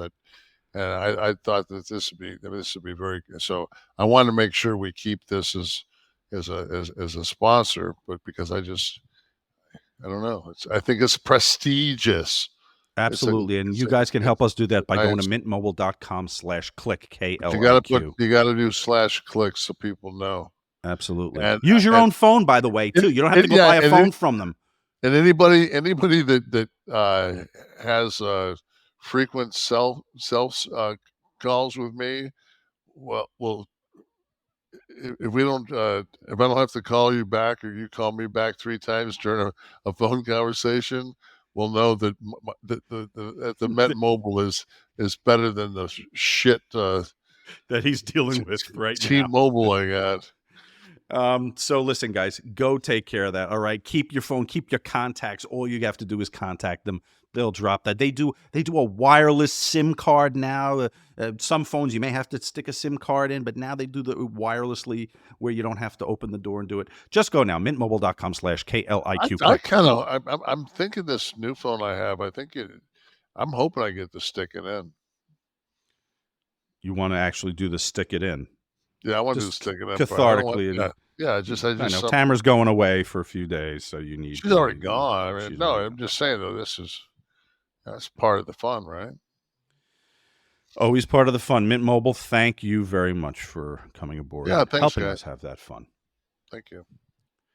More dangerous than fentanyl was that bed of nails I watched the other night. And My God! The cage. Oh. When they pulled that, so anybody that doesn't know what we're referencing to, and I don't know how you cannot, but AEW had this basically like a War Games. I don't know what they called it. Bogus 101. I don't know, but they had this War Games type thing, and it was it 4 on each team, right? 4 guys on each team. Yeah, it's Blood and Guts is what they called it. By Blood and Guts, yeah. 5 versus 5. Anyone was unclear about what was coming. Yeah, it was Blood and Guts. 5 on 5. So it there's like glass gets in the ring and some thumbtacks get in the ring. This is after them saying that they were going to restrict, the moves and the blood, and everything was going to have to be approved. Like, I guess the bed of nails is approved. Yes. But as the match goes on, this Moxley pulls this bed of nails out, and it's probably, yeah, there it is. Yeah, I mean, it's 4 feet by 4 by 3. I don't know. Huh. It's not 4 feet. It's probably 3.5 by 3 feet. So now, and he slams Kenny on it, and like, if that was fucking the dullness of a garden rake, Kenny would die. Okay, Kenny would die if that was the dullness of a garden rake. And he slams Kenny on that, and then I think there's a Japanese cat that's like right close, like does a moonsault, like a standing moonsault onto Kenny, and so they use this, and when Kenny rolls out, there's not a drop of blood on Kenny's back. So I don't know what the fuck. I mean, right, well, now I'm going to ask. If you are slammed properly on that and your weight is evenly distributed and the nails are very close together, wouldn't if no part of your back is, no back is totally flat, but if you can flat back that as best you can, could you distribute the weight evenly enough where it divides the impact across all those nails? No. Okay. Simple answer. Because now, it would make sense if your back didn't have a spinal area, didn't have right. No, I know. I mean, you've got somewhere in your back it's not going to hit, and especially if the fucking top of your glutes hit. Like, there's like. Well, how does one lay on a bed of nails and not get punctured like you used to see those guys? I don't know, the same way they make the fucking Statue of Liberty disappear. Bullshit. I mean, do we really buy that the fucking guy, fucking? You ever see the gimmick on Instagram where there's like, it'll say like blood orange and grasshopper, and it'll say only read one of the things, and it'll say blood or. Oh, and And they get you like 3 or 4 times in a row, and then you switch it around, and eventually you'll fuck it up. But sometimes those things will fuck with you. You're like, oh, I was just doing this. I don't really know I was going to go forward and then switch. But I think it's that kind of a deal. But the thing was, it's just like after they used it for a couple of spots, Moxley just like real nonchalantly just kind of fucking set it down and pushed it underneath the ropes. Like fucking that was a wet fart. You know, do you think, we did a story last week about the list of stuff that needs to be pre-approved before it's going to happen in a ring. And then this match happens right after. It all gets coverage. We talked about it. All the podcasts talked about it. It was in the printed, the online wrestling media, all about the list of approved things. And we were talking about how it was going to be like WCW now and impossible to book anything. Then they hit everyone with this match. A very deliberately planned answer to everybody's discussion and speculation. And then, on top of all that, though, so the Young Bucks are in the match, but one of the Young Bucks is at a disadvantage. So he's in there, and it's like, say, fucking 4 on 3. And now the babyface has got another one coming down, and it's the other Young Buck. And instead of sprinting to the ring and making sure that you got your brother's back, you do a fucking full-on entrance. You walk down, they play your music. If you got to sing along, you do that. I mean, it's just like, I'm watching this going, holy, could there be any less urgency than we've got going here? Now, Wesley's saying that there was a weird spot. We can't show it, I guess, but the board in the corner, they whipped Kenny into it, which I remember. He hits it flat and it's fine, but then he falls after, then the board falls forward and the edge clips his back and fucks him up. I didn't see him. I did see that. I didn't see him get fucked up. But I think it's got to be with the distribution across the nails. I'm going to research this. I will find out what this is. But more important to me. Okay, so but let's just say that's what it is. That it's a carny trick. Okay. Mm-hmm. And if it is, and then Kenny did get fucked up, and that's why they pushed the thing out. I'm in the ring, mm-hmm. We're setting this up. We're talking about it in the back, and they're like, "Yeah, we're gonna do this thing with this fucking this thing of nails, and don't worry, like you can't get hurt." Oh, okay. So, you have to at least lay on it. I'm not laying on fucking nails in the back. Like, I'd be like, okay, I'm not doing this. Go fuck yourselves. Yeah, but they might have worked with it a little while. I don't know. We'll find out. Make a call. You know people down there. Make a call. I don't know anybody down there. More interesting to me. I just, you know what people always say? People always say, "Fucking Nash is a WWE guy," and it's like, yeah, because I don't remember anything being that fucking crazy. More interesting to me was the decision to do this specific match the week that this other decision was covered. Right. So, and I kind of think that's cool because it sends the message without having to go make a statement and address anybody verbally. They put that fucking match on TV, and they were like, "There you go. There you go. It's approved." So, all this discussion about what the product's going to be. So why have the first part? Because it sends the message that it's not going to happen all the time, but it could. And if you're there, you might see somebody zipper their head and bleed like a stuck pig. All I It know doesn't mean there's not going to be blood, but it's going to be used judiciously. That's my guess. Yeah, because it came out on fucking.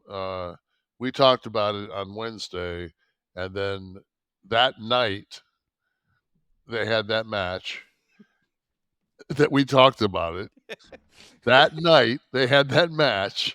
So the ink wasn't even dry on the memo of what they couldn't do, and I'm supposed to believe now that they're going to fucking use this with some kind of caution. I listen. I don't work there, but if I was Tony Khan, what would happen was you'd see some of that shit on pay-per-views, on the occasional Dynamite night. Or Collision, but you wouldn't see it weekly, and it would be an event again. It would be notable if somebody bled or somebody did some crazy, you know what though, if moonsault to the outside. When you allow blood like on Moxley, like anybody that's gotten color, fuck man, it makes fucking working so easy. Like, I never got color. That later in my career, man, I'd go someplace, I'd be like, oh, I'll just get a little. You get color, you don't have to do shit. I mean, because immediately the people, the people are drawn into it. Especially if you bleed to your boots, if you get it good. I mean, fuck. This is, I guess this is the move we're going to look at here. Those of you listening, we're going to watch so there's the flat back, but that scrape right there, because it was the corner and it wasn't the distribution. Yeah, but is he cut? Or did it just fucking hurt? Well, yeah, that I don't know. But anyway, how much longer did that fucking thing stay in there after that? That might have been it. Is that it? Does it get this? Does Moxie turn that motherfucker around and?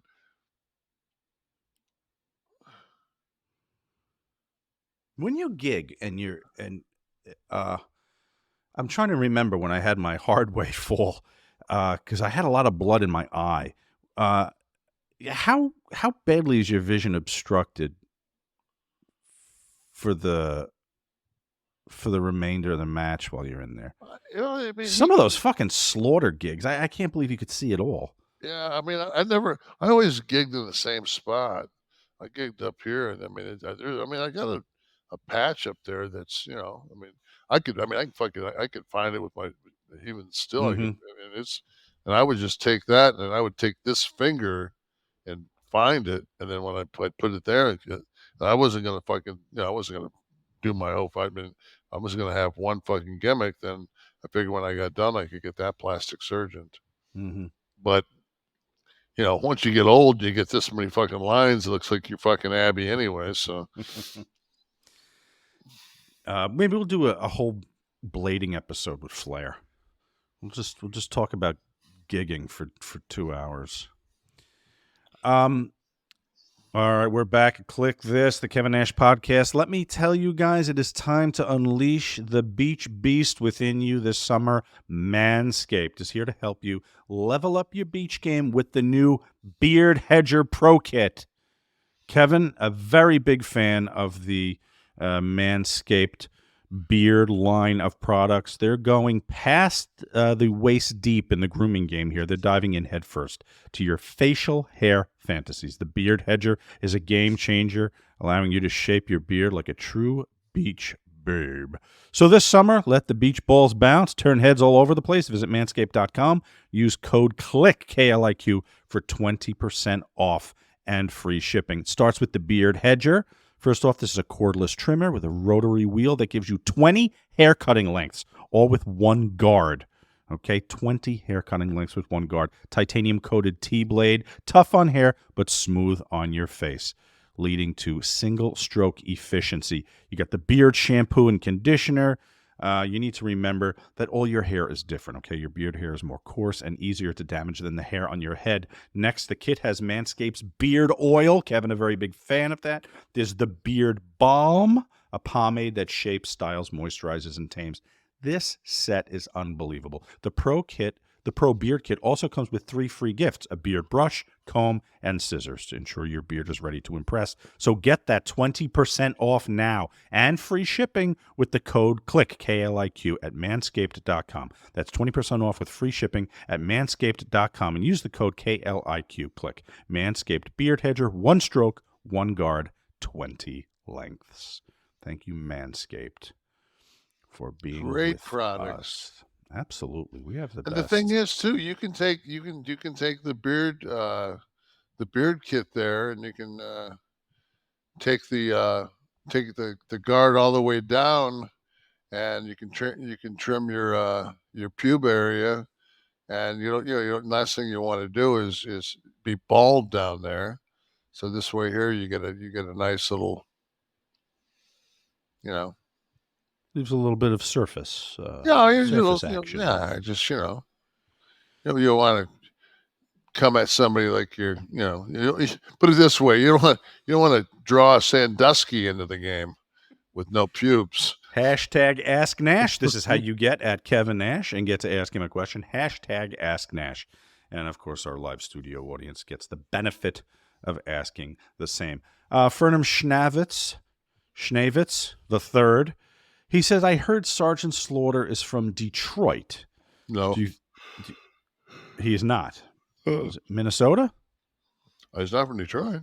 Okay. How'd you get along with Sarge in your WWF days? Loved him. The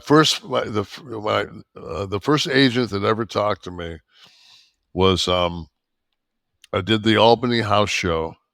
I went up to Vince's house. Vince told me, I was going to be with Sean. I met everybody. Then they took me by limo up to Albany to the Pepsi Center, and I tripped Jannetty. Sean went over, and he became Intercontinental Champion. And the 6 hours that I was in the WWF, I met more and had done more than I had in 3 years at fucking WCW. And then we went to Monday Night Raw the next day, and I was in the same tracksuit, and I was the bodyguard, and we did TVs Tuesday and Wednesday, and then Wednesday, Sarge gave me on a legal pad. He gave me the date and the towns, and it was like on a full, like this size pad. So I mean, each one of these spots had a town and a date and a town, and then on the other side was a date and a town, and then when you turned it over, it had another one side of date. It was like 30. He said, welcome to the WWF. He said, here's your schedule. So you have it until we can get you a copy. You've got your paperwork that you need to sign. Get that back to us, and you can pretty much tell by your schedule that Sean's very busy. So when you go home, you need to kiss your wife goodbye. Is that what he said? Yep. And I was just like, wow. And shit was on, man. Yeah. Hold up that pad again. I want to see. This is actually right there are the notes that me and Kevin prepared for this show. Right on that sheet, right. Well, there. I mean, there's our preparation. You know what? I'm gonna see where I actually have. So let me think here. What are you looking for? I'm trying to see what if there's any notes on here. You know what I might have found? I might have password. Found the Wi-Fi. I might have Wi-Fi password. I think I have it. While you look at that, I'm going to tell you that Rocky Monroe wants to know if somebody sees you in public and wants to meet you, is that generally okay or does it get annoying? We have a wrestler that lives local that I would love to walk up and meet, but I don't want to come across as that annoying fan. It's Steamboat, he puts in parentheses. It's Steamboat? Mm-hmm. You know what I learned a long time ago in this business? I remember the first 3 years in the business. What's going on with my camera? You just lost focus for a minute. Lean forward or back or something. No, what the fuck? Get it to focus.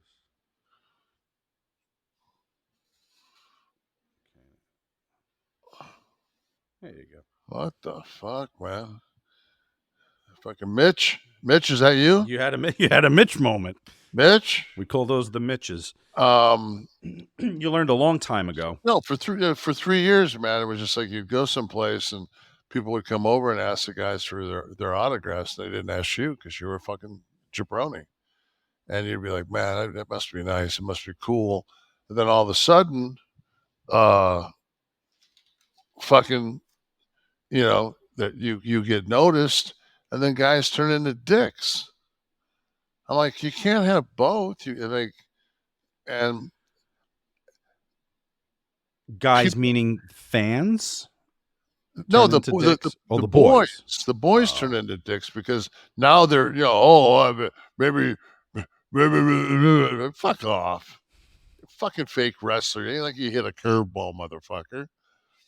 So I've just then there's always the guy that wants to tell the people while they're eating at the Waffle House with the rest of the boys that it's not polite to bother you while you're eating a fine meal at the Waffle House, and it's just like, and I mean, just like, what do you want? You want a picture? Fuck it. Come sit next to me. Take a picture. You want me to sign something? Okay, there. Because you learn on this planet, if somebody wants your shit, it takes 30 seconds to take the picture and sign for somebody and be pleasant. And it takes 4.5 minutes to be a douchebag and tell them why they shouldn't have came over and bothered you, because your time is so fucking precious while you wait for your fucking food. Now, if I'm in the middle of a bite, I would just hope that somebody would, not come over in the middle of a bite.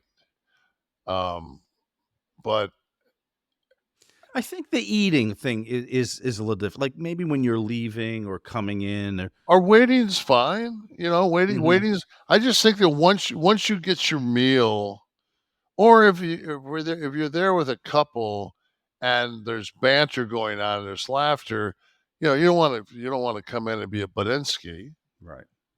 But at the same time, it's just like I can't think of a time I turned somebody away. Okay, very good. So I guess Rocky. If you run into Steamboat, and Ricky's a sweetheart. Yeah, his wife's a sweetheart. So I would, take a shot. Let us know how it goes. And the worst case scenario is this, because my brother years ago was at a steakhouse and he saw Cecil Fielder, who played first base for the Tigers. Mm-hmm. And he says, man, he says, Kev, he goes, man, we were somewhere and I signed. He goes, see, man, I walked up to Cecil Fielder, man. He just said, dude, I'm fucking eating, like, fuck off, basically. And I said, where were we at? He tells me, I said, did you look over at his table? Was he drinking wine? Was he drinking beer? Was he like, did you sit around drinks? Like, did you do anything? Like, I guarantee you, man, if Ricky's drinking a beer, or, there's been so many times in my life. I mean, I couldn't even begin to imagine that I'm eating by myself and somebody comes and I get up and I take a picture with the kids and blah, blah, blah, blah, blah, blah, blah, blah, and sit back down because I'm just fucking around on my phone anyway. I can look at the red pandas when they leave, and I get back on my phone and I eat my meal, and when it goes, when I'm waiting for my bill, they're like, the family that you took pictures with picked up your bill. Oh, wow. And not that I expect that. Yeah, It's no, of just that course, but it's amazing when you're kind to people, they reciprocate in kindness. And there was a guy in our gym, and we were talking, and I see him in there all the time, and I said, I was telling him about this my whole fucking car deal where it went fucking south. And he says to me, he goes, God, man, I'd love to have a car. I said, why? Why is that? Where do you drive now? He says, I don't have a car. I said, well, how do you get around? He goes, fucking walk. I said, well, how do you get to work? He goes, I'm not working right now. I'm kind of homeless. And I was like, fuck, man. This is like a guy I talk to like 2-3 times a week. Nice guy. So I said, it was like fucking 97 degrees, like shoot degrees this day. And we had both been in the back and in the leg room, the air conditioning has been out for like 3 weeks. So it's god awful to train back there. But you got to get legs in, which I got to do tomorrow, and I'll fucking vomit. But I said, man, let me give you a ride. And he got in the car and we drove, and he said, so where do you want me to take you? He goes, that's kind of embarrassing. I gotta stay there's like 12 guys living in this fucking house. He said, I rent a room. And I said, all right. So we stopped, and I had brought cash that I was because I wasn't gonna pay. I wasn't gonna buy the car, but I had a couple of $1,000 in my car that if I found something I liked, I was gonna leave a deposit.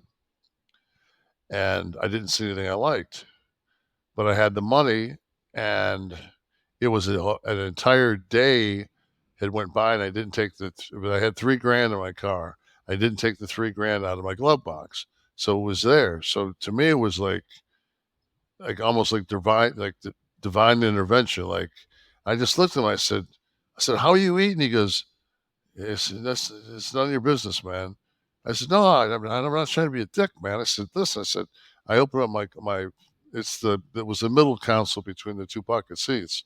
I picked this fucking envelope out, and I opened it up, and I counted out of fucking $1,000. I said, I handed it to him. He goes, what the fuck are you doing? I said, I'm giving you $1,000. He goes, oh, no. And he fucking peels off 3 and gives me back 7. He goes, this is fine. I says, no, a week from now, you're going to be right where you were today. I said, with $1,000, I said, you can get some fucking, I said, you can get some decent food. I said, you can get supplements. You can get I said, you got a shaker? I said, I got a shaker in the fucking trunk. It's brand new, and from G Code, never been touched. And I said, I got all kinds of shit. I said, I got some fucking some 2X fucking t-shirts at home that fucking I have never worn. I said, I can bring you. I said, he's like, why would you do that? Like, why would you do this? And I said, because you fucking need a hand, man. Like you didn't ask. Like you didn't ask me. You didn't come up and ask me for fucking nothing. I said, I'm blessed, man. I'm blessed. I said, I said, this is just given. I said, if you were in my position, you would give back too. I said, it's not that I don't appreciate money. I said, but really, I said, this is like me giving you $20. I said, I know $1,000 is a lot of money to you. I said, it's a lot of money to me. I said, but in the grand scheme of things, I probably made this in a dividend while we were sitting in the gym fucking the last 2 hours. Like I'm doing fine. Like this isn't going to upset my apple cart. I said, but you got to fucking realize, I said, because he came down to see his boys down here, and he's having problems with the boy's mom, and the boy's 7 years old. And he just wants to make his kids have a better life, and he wants to see his kid. It's just like, fuck, man. Like if I can help you, I said, dude, I said, I don't know if you know this, and I said, my boy passed away. I said, if I can help you see your kid, I said, fuck. I said, you know. Wow. What's with the gym? He's going to the gym every day? Yeah. Air conditioning. Yeah. It's $30, man. $30 a month. Air conditioning, the showers, you know? Yeah, that's true. The showers, right? So. Wow. I remember when we were fucking, you know, when we were poor, man, fucking, we'd fucking watch a movie, then fucking wait till fucking the movie ended and fucking go hide in the bathroom. Wait till the fucking lights fucking shut down. We'd slide back in and watch that movie again. Right. You know, fuck it. Wow. Air conditioning, man. Any audience questions? By the way, anyone out of work in the live audience, please just go to that gym where Kevin is. Jump on the leg machine a little bit. It sounds like there's a... Yeah, you got to put some work in first. There's a welfare program happening in the size of a 7-foot guy. No, they didn't do welfare, man. It's just fucking... This motherfucker's telling me he's homeless and he's fucking... No, it was very nice. He's busting his ass fucking training legs. Fuck, dude. You got my respect. What do we got in the house here? Some questions in the house before George closes up. Matt Evil. Closest I'll get to wrestling question. Do you remember the first time a fan recognized you in a non-wrestling venue? Must be a cool feeling that first time. Yeah, I mean, it would always be in the gym. We go to a town. I used to always love this. You go to a town and like all the boys come in the gym and the whole gym goes, "What the fuck are you guys doing here? We're wrestling here tonight." Boy, this is going to be a fucking live crowd. Going to it was always WCW, man. The first run of WCW, you'd be in Philadelphia. There's a Gold's Gym kind of down in the center city. And like you go in there and people would be like, what are you guys doing in here? We're at the Civic Center tonight. Guess you're not coming to the card tonight. Yeah, exactly. Yeah. That was back when fucking working for fucking WCW back then was like doing fucking stand up in a cruise ship. It was fucking 1,500 smart marks fucking chanting boring for the national anthem. And next, who else in the house here? Thank you, Matt. Must have more than that. From David Van Bogelen. Tonight I have a question for Sean. What's the most and least enjoyable aspects of writing a book? Well, it depends. Nonfiction is very different than fiction. Fiction, there's obviously no bounds to your story, so you can go crazy, maybe too crazy also. So with fiction, the difficulty is not being predictable, I think, and the madness of having a limitless well of things to draw from for your characters, and while still trying to follow some of the rules. For nonfiction, it's a bit of a gift because you're given the story. Whether you're writing about the history of the Mustang car, you could write a book about that, or you could write somebody's story like I'm doing with X-Pac now, which I did with Todd Gordon for the #1 best-selling Amazon book, Todd is God, now available at your local bookstore or online.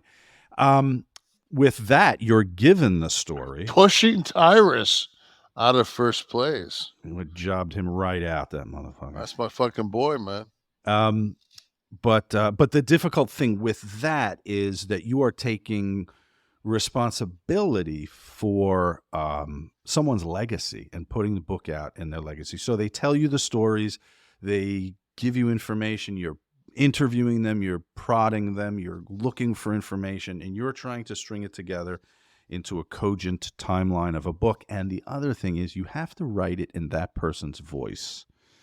So the actor thing helps a little bit for me with that. When I'm writing, I'm kind of there. I'm hearing them. I'm reacting as they would react. So I think Todd's book sounds very much like Todd, and I think Sean's book is going to sound very much like him. Maybe too much. When we were reading back some chapters, he was like, "Hey, Sean, maybe just like if we could soften me a little bit." I was like, too many motherfuckers, maybe? He's like, "Yeah, maybe a few less." And So that's how that was going. It's a pretty good Waltman. Thank you. Mouthpiece Murphy, I saw pop up there, for God's sakes. It sounds like a worker name from 1967. Mr. Nash, my fiance is into 80s style B-rated horror films and came across The Manor. We watched over the weekend, and we're curious how that came to be, or any comments you may have in general. It was just one of those deals, man, that some guys contacted me. They offered me a nice payday, and I shot that in a day. You know, I just. Were you the killer, or were you killed? I'm a reverend. I'm like a reverend. You're the reverend. Okay. I'm a reverend that's kind of got a band of fucking. There I am. He is. There he is. All right, Matt Lehman, or Lamont. You know, this is a special show, Kev. This is our podcast is very special, and it has to do with the connection to the audience. So Matt has kind of a serious question. He said his dad is on his way out. I guess Matt's 33, his dad is 66, cancer robbing him of a decent life. Any advice, I guess, for Matt in dealing with a father who's sick? Well, my mother died of cancer, and I think she had breast cancer, it metastasized. It went to her femur, it went to her ribs, and she was getting radiated, and they ended up having to put a rod in her femur and do a surgery, and you know, she kept fighting. And I remember I we were in Auburn Hills Palace, and we were wrestling, and my mom, who just thought I just drove way too fast for my mom, and she said, and we were going to go back to the house after the show, and she told my stepdad Al and my sister and everybody, she says, "Go, you guys go ahead. I'm gonna drive back with Kevin." I was like, "All right." So we're driving, and there's a apartment complex on 75 that's like 5 miles long. You know, that we're like right there driving south, you know, and it's right by Northland, if anybody knows that apartment complex. It's not 5 miles, but it's a gigantic apartment complex, and it's right on fucking 75. And she just says, "I have something to tell you." She said, I'm not going to take the radiation anymore." And I started to tear up, and I put the blinker on. I pulled over on the side of the road, and I looked at her, and I said, "I thought you told us never not to fight." And she said, "Son," she said, "it's too painful. The radiation in my brain is just," she said, "it's just not worth it." She says, it's my time. It's my time to go." And it doesn't matter whether it's 2 seconds and your kid's gone in front of you, or 4 years and your mom's gone, or you go to school and you come home, and like they come get you and bring you home at 12 o'clock and your dad passed at work. You know, it's just death is. I don't know. The thing is, I don't know how many times you've dealt with death. I think that's one thing that people say is, they'll say, like, I'll read comments that say, "You're really strong, you have strength." And I think what it is because people always have this analogy that it's survival of the fittest. And it's not. It's survival of those that can adapt. It's adaptation that makes you survive on this planet. So you just have to adapt to the loss. You have to adapt to knowing that you're not going to see that person in the physical sense again. But and I said something last week, and one of the people made a comment like, I never thought Nash would be, into like the spiritual bullshit, kind of thing. And I'm thinking, you know what? Obviously, you've never not lost someone, because like I swear to God, man, like my wife was going today to her sister's house, and the floors couldn't have creaked anymore in my son's bedroom. And I'm thinking to myself, like, what? I guess he's packing and going with her. And she had she was all nervous traveling today. And she said, she got into to where she was going. And she said, I swear, she said, T was with me, because she said, I had a perfect travel day. Did he usually go with her when she Always. would go there? Okay. Always. I never would let her travel alone. Because when I was working, I'd always, he's a big old fucker, and he would always take care of his mom. So, as she said, we had a rough night last night, because she was going, and that was just another thing, and then it was Tuesday, which is Tuesday's tough, because that's the day he went to the hospital, and Wednesday's the day passed. So, so she's leaving this morning, this Wednesday, and it's just, all I can say to you as far as answering your question on losing your father is, I just wish, in retrospect, I would have, because I didn't nobody smarted me up how sick my mom had gotten, because my mom kept saying, "Don't you fucking tell Kevin that I'm dying, because he'll come home, and he just became champion." That's right. It was like the month before. Month before, the guy had just become champion, and and all of a sudden, man, she was in hospice like a week later, and then it was like, Tamara, I told Tamara, I said, we're going to go see my mom for Christmas. So Tamara went up there probably about she just said, Kevin, you got to get home. Your mom's waiting on you so she could die. So I got home, and then we stayed, and I had to go back, and we had to work San Diego. So I flew home, dropped Tamara off, I'm pretty sure I went right to San Diego. And then, like, as I was walking into the building, because I was by myself, I wasn't with any of the boys, because I got separated because I left to go see my mom. Right. And when I walked into the arena, the agents were just waiting on me, and I just look on their face. I said, "You don't have to tell me my mom died." Oh, they got the call.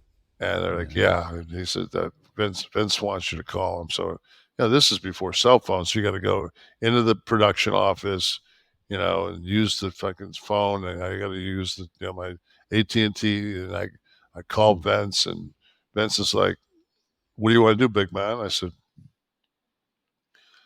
"Well," I said, "you made me champ." I said, we got to, and I was wrestling Brett in the cage. And I said, like, the house was doubled from the last time we were in San Diego. And I said, I don't think a no-show is going to help us. I said, my mom's not going anywhere. So I said, it looks like to me like I'm going to fucking have a cage match tonight. He said, you don't have to do this. I said, I'm going to do it. And I remember we had a guy named Freddie. Always had killer fucking weed, but we weren't allowed to smoke. And I remember I drove from San Diego back with, I was in the back of, Freddie had a fucking, like a pickup truck with a cover on it. And me and Take were sitting in the back, and Freddie had the window open, and he was passing back fucking sticks, big fucking bones, man. And I took a couple of hits, and Mark looked at me and he said, "Give me that, man." So that was pretty cool. Yeah. So for Matt, Dead man smoked with me. You just Matt, gotta, it's just take as much time as you can with them, you know. Yeah. And hopefully you can be there, because it's you know, they when you watch somebody go, it's then you don't have to deal with the questions of, you know, was he in pain? Was he, you know, like, you know, like you were there. It's just like, you know, it's just, if you've ever put a dog to sleep, man, it's the same fucking thing. A dog sits there and it's whimpering and it's feeling like shit, and they stick a needle in it. And the first time you do it, you forget, like, don't forget to hold their fucking head. Because I did that. I was holding my dog like this, and his fucking head went ploop. And Tamara and T went, "Oh!" I'm like, "Fuck, sorry. I've never put a dog down before," you know? And, but it's just, you know, but it is what it is. You're 33, and I was 34 when my mom passed. So, and he's 66. My mom was 56. So, oh God. Yeah, well, yeah, my mom was 56. My dad was fucking 32. 30. I know, my Jesus. He was 36, maybe. He was 36. Yeah, he was 36. 36, My dad was 36. He was born Any in questions from the audience before we... That's the thing. Matt, again. People who get this wisdom forced on them early in life, losing parents. I always think we've been picked to guide others. For you to use your platform to share that with us is so important. Nice, Matt. Thanks, Matt. Yeah.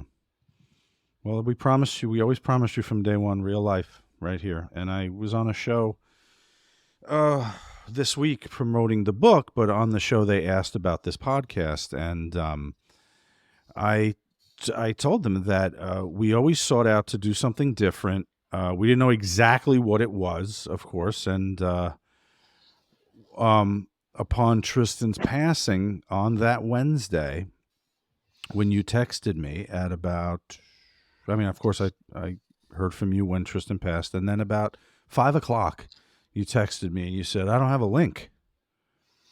I said, "Well, it's because you're not working tonight. What do you mean?" And you were like, "I have to let the people know about my son myself.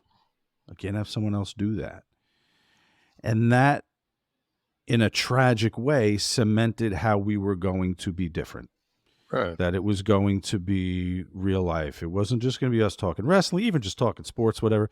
It was going to be all of it, the good, the bad, the ugly. And then what happened was, I think the viewers and listeners, upon being let into your life that way, they begin to share their stuff. And it just became this huge family. And it's how the show is so very different than anything I've ever seen or heard. So thank you for that, and thank the fans for that too. And it's a good time to remind them that Kliq This is a production of Butch and Sundance Media, produced in association with Podcast Heat, created by Tristen Nash, Kevin Nash, Sean Oliver, producer Steve Kaufman, graphics by Dominic D'Angelo, title sequence by Wesley Burleson, theme song by Dale Oliver, technical research by Tristen Nash, copyright 2023, Butch and Sundance Media. And Sean Waltman will ask, Kev, do you want to do another one? Well, I definitely want to, just because we didn't get a chance to talk about my son's CD that we. Well, we should talk about this right now. No, we'll save it. I don't want to jam it. I want to spend some time with it. So yes, and I'm looking at 10:17, and I'm George. Once Steve pulled up the picture of that food, I'm fucked. George, call George. Maybe he'll stay open for you. You know he would. Lasagna, everyone. Peace.